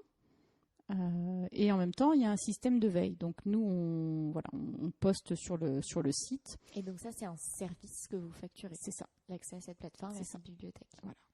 Ok. C'est super. Ouais. C'est hyper amusant. Ça me fait penser au projet qu'a développé chez CMS Francis Lefebvre, Karima Lashgar, en matière de réglementation bancaire et financière. Et elle disait, en fait, c'est un enfer, la réglementation bancaire et financière, il y en a partout. Et donc, nous, on a créé un outil qui centralise toutes les réglementations et qui font qu'on comprend bien leur hiérarchie, comment on les utilise, etc. Donc ça me fait un petit peu penser à ce projet-là. Et effectivement, c'est une sorte de curation de contenu augmentée, quoi. C'est ça. Et après, faut savoir où est-ce qu'on met le curseur, parce qu'on s'interrogeait. Voilà, donc c'est clair, c'est pas une veille juridique. Enfin, quand je dis c'est pas pour les avocats, tout le monde peut le prendre, mais ce que je veux dire, c'est vous n'aurez pas la dernière jurisprudence parce qu'en fait, les DPO, c'est vraiment au day-to-day, enfin, au quotidien, ce qui peut les aider. Donc, ça fait 2 mois. On a passé notre été dessus. Et ben bravo. Et donc, c'est lié à ça, la refonte du site internet? Non, parce qu'on a créé un nouveau site. Non, parce que donc on ça, a c'est un site. Donc là, il y a une plateforme. Exactement. Il y a le site Vigie Avocat. Ok. Celui-là, on n'y touche pas. Enfin, voilà. Il faut juste que je le mette à jour parce que qu'on se prenne en photo avec Sarah et voilà, qu'on le mette à jour avec Sarah. Et j'ai créé dpo.vigieavocat. Voilà, un mini site. On va dire, sécurisé avec un accès contrôlé parce qu'effectivement, du coup, on le fait sous forme d'abonnement annuel pour pas avoir non plus trop à gérer tous les jours, voilà. Et on a développé complètement un site. Donc, on s'est posé les questions. En fait, c'était hyper intéressant parce que comment vous faites, vous me direz après, hein, mais voilà, comment vous faites pour est-ce que votre logique est la logique des autres? Parce que nous, on est entre guillemets, on est quand même avocat, enfin, ou juriste. Donc, du coup, on a une certaine façon de penser. Ce qui est logique pour nous, n'est pas forcément pour les autres. Donc, voilà. Donc, ça, c'était hyper intéressant. Après, c'est quand même le fruit d'expérience. Avec des DPO pour savoir si votre logique et la leur était. Non, en fait, je pense que c'est quand même le fruit de quelques années d'expérience parce que je fais beaucoup de formations aussi sur les données personnelles. Non, mais vous allez vous retrouver à peut-être faire évoluer votre produit avec une personne experte en UX, en expérience utilisateur. Vous croyez pas si bien dire parce que une fois, alors évidemment, l'espèce de sommaire, on l'a fait valider par des non-juristes parce que voilà, notre logique n'est pas forcément la leur, notamment une qui est une DPO externe, qui notamment est une DPO externe. Et donc ils ont pu avoir accès au site pour nous dire que c'était bien, pas bien, qu'il fallait faire ci et ça. Et puis justement très drôle parce qu'elle me dit oui, alors là j'ai des commentaires du X. Alors moi, quoi, elle me dit bah oui. Donc elle avait passé tout le site à la moulinette. Voilà, pour nous expliquer que selon elle c'était ci et ça, etc. C'est hyper intéressant. Ouais. C'était top, ça m'a fait sourire parce que moi notamment quand j'étais dans les télécoms, et même je l'ai toujours fait en fait, même quand j'étais dans le pharma, on me donnait des documents, alors encore plus dans les télécoms que dans le pharma, mais on me donnait des documents qu'il fallait que je valide d'un point de vue juridique, donc je faisais ma validation juridique, puis après je disais bon écoute, moi là en tant que client j'achète pas ton truc, ou c'est pas clair, ou il faudrait faire comme si, donc je le faisais spontanément, et donc là cette personne a fait ça. C'était top et c'est précieux quoi. Donc voilà, j'espère qu'il sortira. Il sortira, c'est sûr, bien du premier coup. Puis après, comme je leur ai dit, j'ai dit écoutez, tant pis. Oui, dans le sens, voilà, produit, quoi. Voilà, c'est ça. On va là. Oui, mais vous savez, de temps en temps, à vouloir que tout soit toujours parfait. Et voilà. Donc là, je leur ai dit c'est pas grave, on le met en ligne le 1er septembre. Et s'il y a des choses à modifier, on les modifiera après. Voilà, on fait comme on peut, mais c'est amusant. Et vous avez déjà des clients? Pas encore. Pas encore. On n'a pas d'abonnés encore. Mais non, mais je sais pas, vous auriez pu... le summum de l'entrepreneur, c'est celui qui vend avant même d'avoir fini son produit. Oui, alors... Vous auriez pu pousser le truc... Mais non, c'était une question tout à fait ouverte et naïve. Mais moi, je suis plutôt celle qui vend une fois que le truc existe. Hein. Voilà. Donc là, je peux vous en parler. Pourquoi? Parce que vous serez diffusé que début octobre, donc ce sera déjà. Alors en plus et surtout, je vous en parle pourquoi? Parce que on a validé hier ou avant-hier le logo, la charte graphique, tout est mis sur le site. Que là, j'ai une super équipe, Carole, qui fait tout le graphisme et la com, elle est top. Yann, le webmaster, donc on est vendredi, donc je sais qu'il doit encore faire des choses lundi de sécurité pour le mettre en ligne mardi. Donc autrement, je vous aurais pas dit. On aurait fait ça il y a 15 jours. Je vous dirais, on a un projet. Voilà. Là maintenant, c'est que je sais que je peux pas reculer et que je sais que je suis sûre qu'on le mettra en ligne. Voilà. Autrement, non, je peux pas vendre quelque chose, proposer quelque chose ou faire la promotion de quelque chose si moi je suis pas sûre que ce soit fini. Je voudrais pas être sans faire exprès, enfin mensongère. Vous voyez ce que je veux dire? Non, mais je sais, mais ça c'est vraiment un truc de meuf. Hein. Moi, j'admire, je vois dans le milieu entrepreneurial, et encore plus dans le milieu start-up et tout, les mecs qui vendent des produits mais qui n'existent pas et qui seront prêts dans hyper longtemps. Et je les admire parce que c'est compétences de vendeur extraordinaires. Mais enfin voilà, moi là, j'ai passé mes formations du présentiel au e-learning. Ouais. Enfin, c'est du e-learning plus du coaching individuel, plus du co-développement, du travail en groupe. Mais le contenu de formation maintenant, c'est du e-learning, c'est des vidéos. Et de temps en temps, j'en parle, mais c'est même pas de la vente tellement j'en parle de loin.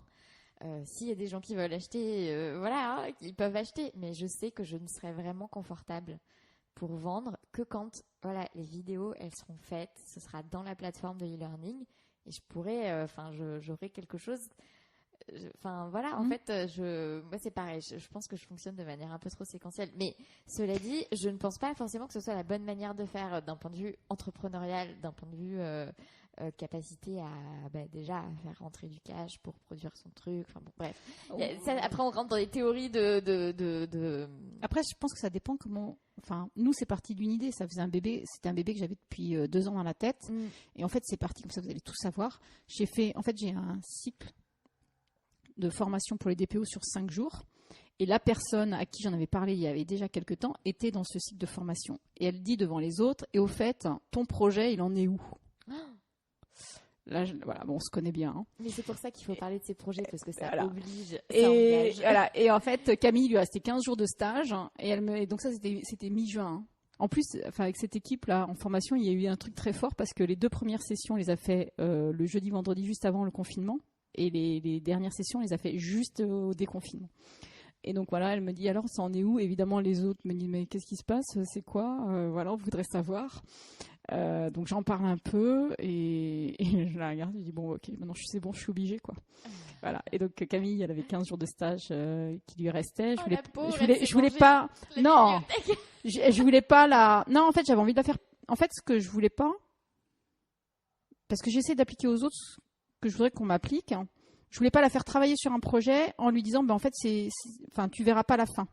Et du coup, voilà, on a ressorti ce projet. Elle était à fond dessus. Sarah aussi. Enfin, c'est vraiment un truc c'est vraiment une équipe. Hein. Moi, toute seule, j'aurais rien pu faire. Enfin, heureusement qu'elles étaient là. En plus, quand vous envoyez le brief à la graphiste et webmaster qui eux, hop, ils ont enchaîné. Ah, Isabelle, on se fait un call, on voudrait bien comprendre, etc. Voilà. Donc du coup. En fait, ça va très vite, hein. Et voilà, et parce qu'ils ont tous mordu à l'hameçon là, tous, et à un moment, parce que justement hier ou avant-hier, Carole me dit alors, mais pourquoi t'as marqué ça ? J'ai dit, écoute, je vais regarder, mais alors ça on l'attend, oui, voilà, donc c'est moi qui suis à la traîne, donc non, c'est quelque chose de chouette et c'est quelque chose qui me tenait à cœur, mais en fait je l'ai fait, voilà, j'espère juste, et je pense que ça le sera, mais que ce sera utile. Et voilà. Et alors, pour parler de cash ou de je ne sais quoi, moi, ce qui s'est passé, c'est que j'ai vu que j'avais la trésorerie pour pouvoir financer ça et je l'ai fait. Voilà. C'est juste, si ça marche, tant mieux, j'en serais ravie parce que il a été vraiment fait il a été pensé pour l'autre, en fait. De toute façon, je pense que, je sais pas, il y a peut-être des entrepreneurs qui entreprennent pour le cash, mais je pense que ça part quand même d'une idée où on se dit ça pourrait être utile, quoi. C'est ça, oui. Et après, bien évidemment, ça peut être utile. Je réponds potentiellement à un besoin, ça a une valeur, donc je le monnaie. C'est pas juste avoir le cœur sur la main et voilà. Enfin, ça peut aller ensemble. Oui. Mais ce que je veux dire, c'est que je trouve ça chouette que ça parte de j'identifie un besoin. Ouais. Ça peut être utile, ça n'existe pas, ou en tout cas j'en ai pas connaissance. Voilà, faisons-le. Et puis j'ai les moyens d'investir, donc c'est chouette. Voilà, on a investi beaucoup de temps. Voilà. Et donc c'est une bibliothèque, notamment pour le domaine de la santé. Et j'ai réalisé qu'en fait ça pouvait être dans tous les domaines, puisque quand on a fait la santé, finalement, voilà. Ouais. Mais vous voyez, j'étais tellement sur. Une autre, hein. Oui, et puis j'étais tellement sur un outil pour aider les DPO en santé, enfin les personnes dans la santé, parce qu'en matière d'essais cliniques aussi, ils sont pas forcément DPO, mais ils en ont besoin. Du coup, j'étais tellement dans mon focus de domaine de la santé, etc. Alors évidemment qu'on a créé un coin santé, mais en fait c'est après que j'ai réalisé qu'effectivement ça pouvait fonctionner pour beaucoup d'industries. En fait, voilà. Non mais c'est amusant. Voilà. On conseille les startups et en plus on s'est amusé à monter une startup. Félicitations. Merci. Et d'ailleurs, les startups, vous êtes allés les choper comment, vos clients startups ? pareil, ça a été du bouche à oreille, ils sont venus par... Ou est-ce que vous êtes allé traîner dans des incubateurs de start-up santé Voilà. Vous avez vu comme je vous cuisine sur vos recettes pour aller chercher votre clientèle. Ouais, mais en fait, oui. Chez Ulysse de Bouzy, j'avais appris voilà, on a fait des petits déj, et comme ça m'amuse de faire des petits déj et des ateliers, d'animer, de transmettre, voilà, effectivement, j'en ai fait un certain nombre. Et en fait, après, c'est un bouche à oreille qui se fait. Parce que, oui, je suis recommandée par mes clients, en fait, qui me disent, voilà, j'appelle de la part de machin, X m'a donné votre nom, etc. Donc, le truc qui m'est arrivé, qui était assez amusant, c'est quelqu'un me contacte en me disant, voilà, c'est X qui m'a donné votre nom. Et le X en question, je ne connaissais pas. Et j'ai quand même une pas trop mauvaise mémoire. Hein.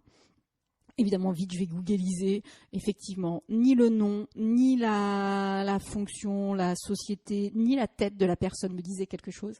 Et en fait, c'est que un client m'avait recommandé auprès de cette personne-là qui avait déjà recommandé, alors qu'elle n'avait pas testé puisqu'elle est venue après, en fait. Enfin, voilà. Donc, c'est beaucoup le bouche à oreille. Je sais pas.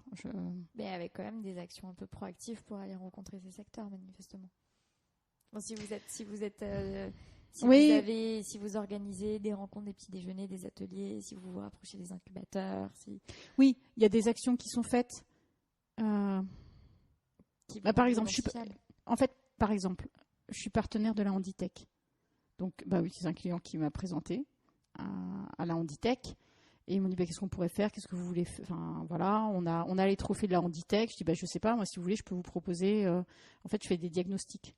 Voilà, ils ont droit à une heure qui dure en général plutôt 1h30 ou 2 heures, mais de diagnostics gratuits, voilà, de juridique et réglementaire. En fait, j'ai pas forcément l'impression de faire ça. C'est des choses qui m'amusent de rencontrer des gens. Donc, du coup, j'ai vu les startups pitcher. Voilà, c'est amusant. Ouais. Voilà, je pense que comme je suis quelqu'un d'assez curieux, si tout d'un coup demain vous m'appelez en me disant tiens, j'ai l'occasion de vous faire rencontrer un tel, ou tiens, il y a ça, ou est-ce que vous pourriez aider sur ci, je vais le faire. Et puis voilà. Ouais, quelle est votre dernière joie, Isabelle? Mon site. Mon logo, non. Mais ça pourrait être. C'est un énorme accomplissement.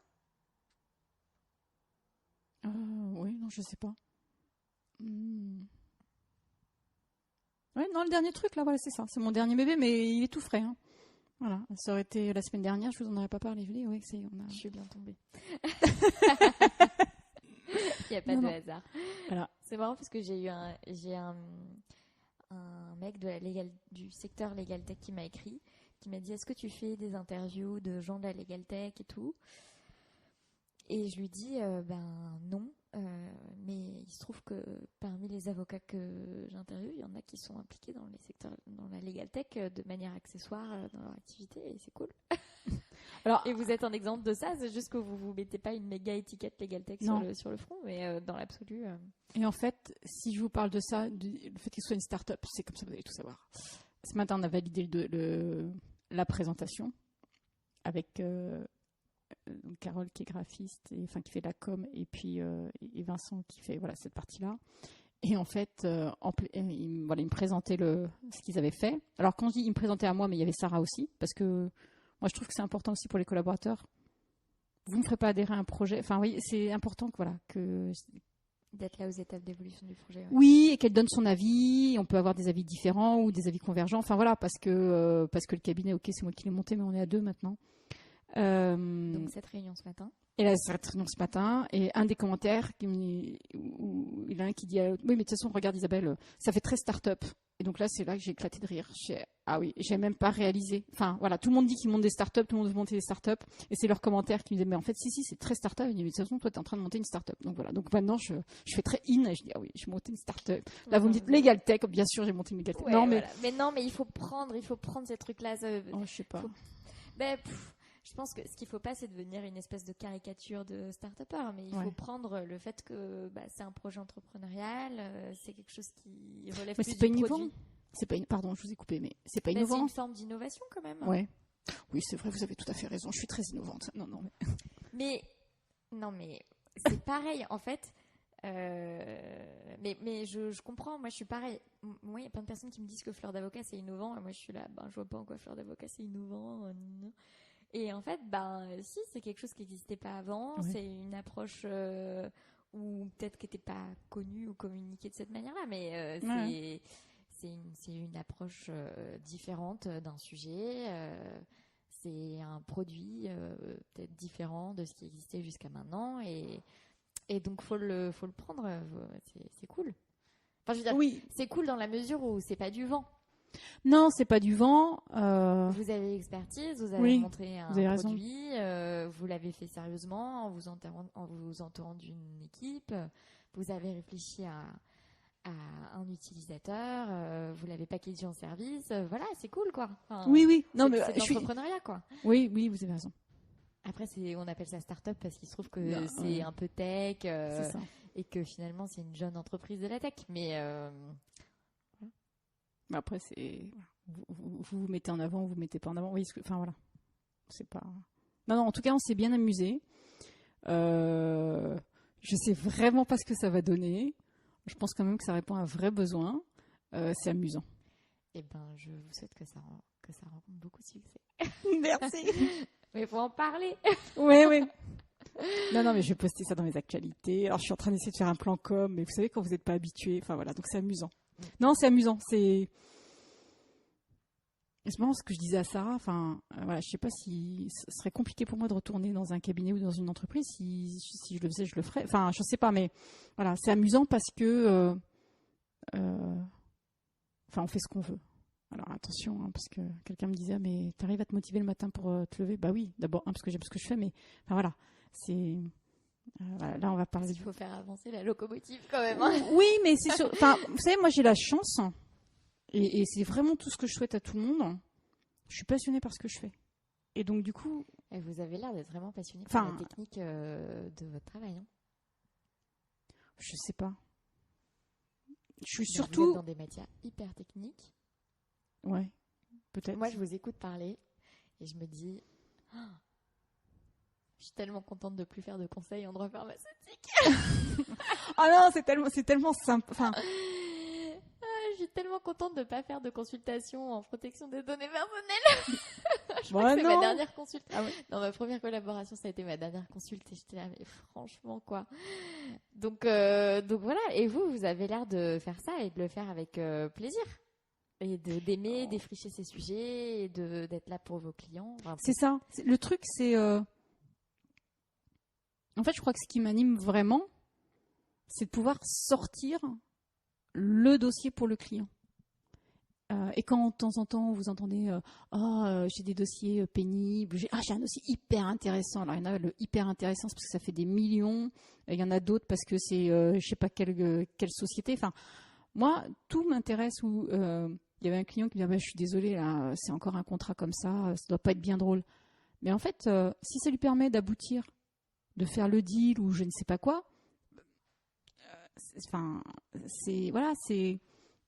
j'aurais rempli, je serais contente de lui avoir permis ça. Ou comme quand on me dit, bah oui, mais tu fais les formations, là, c'est toujours la même chose.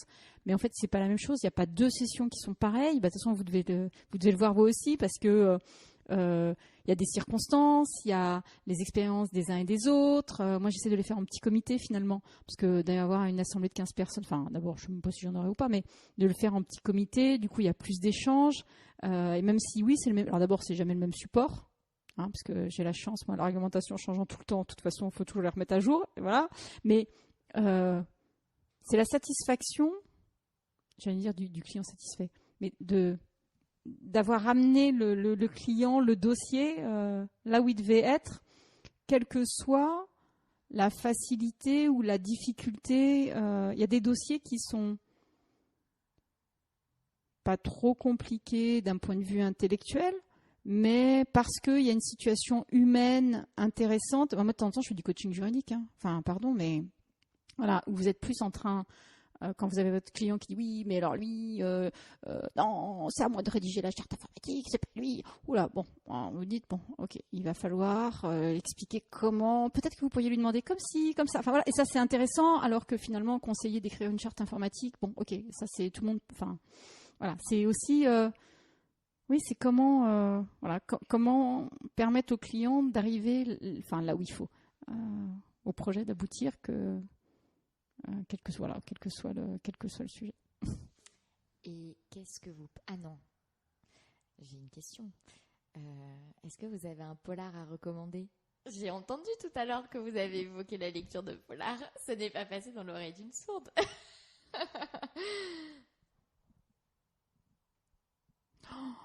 Alors, c'est dramatique. Mais vous n'avez plus le temps de lire de polar. Ouais, je lis plus trop en ce moment.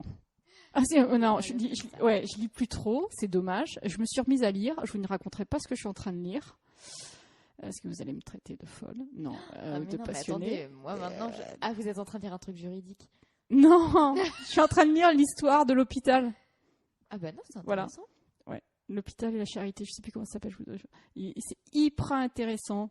Voilà, donc c'est encore des choses de travail entre guillemets, quoi. D'accord. Et là, je me suis acheté la BD sur l'histoire de la médecine. Sectoriel. Donc pas de polar en cours. Pas de polar en cours. Non, j'ai lu des romans là pour les vacances, mais voilà. Ça change les idées. Ok. Et donc, qu'est-ce que vous portez sous votre robe, Isabelle?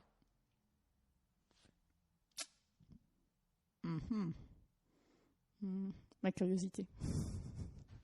Ça me semble fidèle à cette interview. Merci beaucoup pour cet échange. Merci à vous.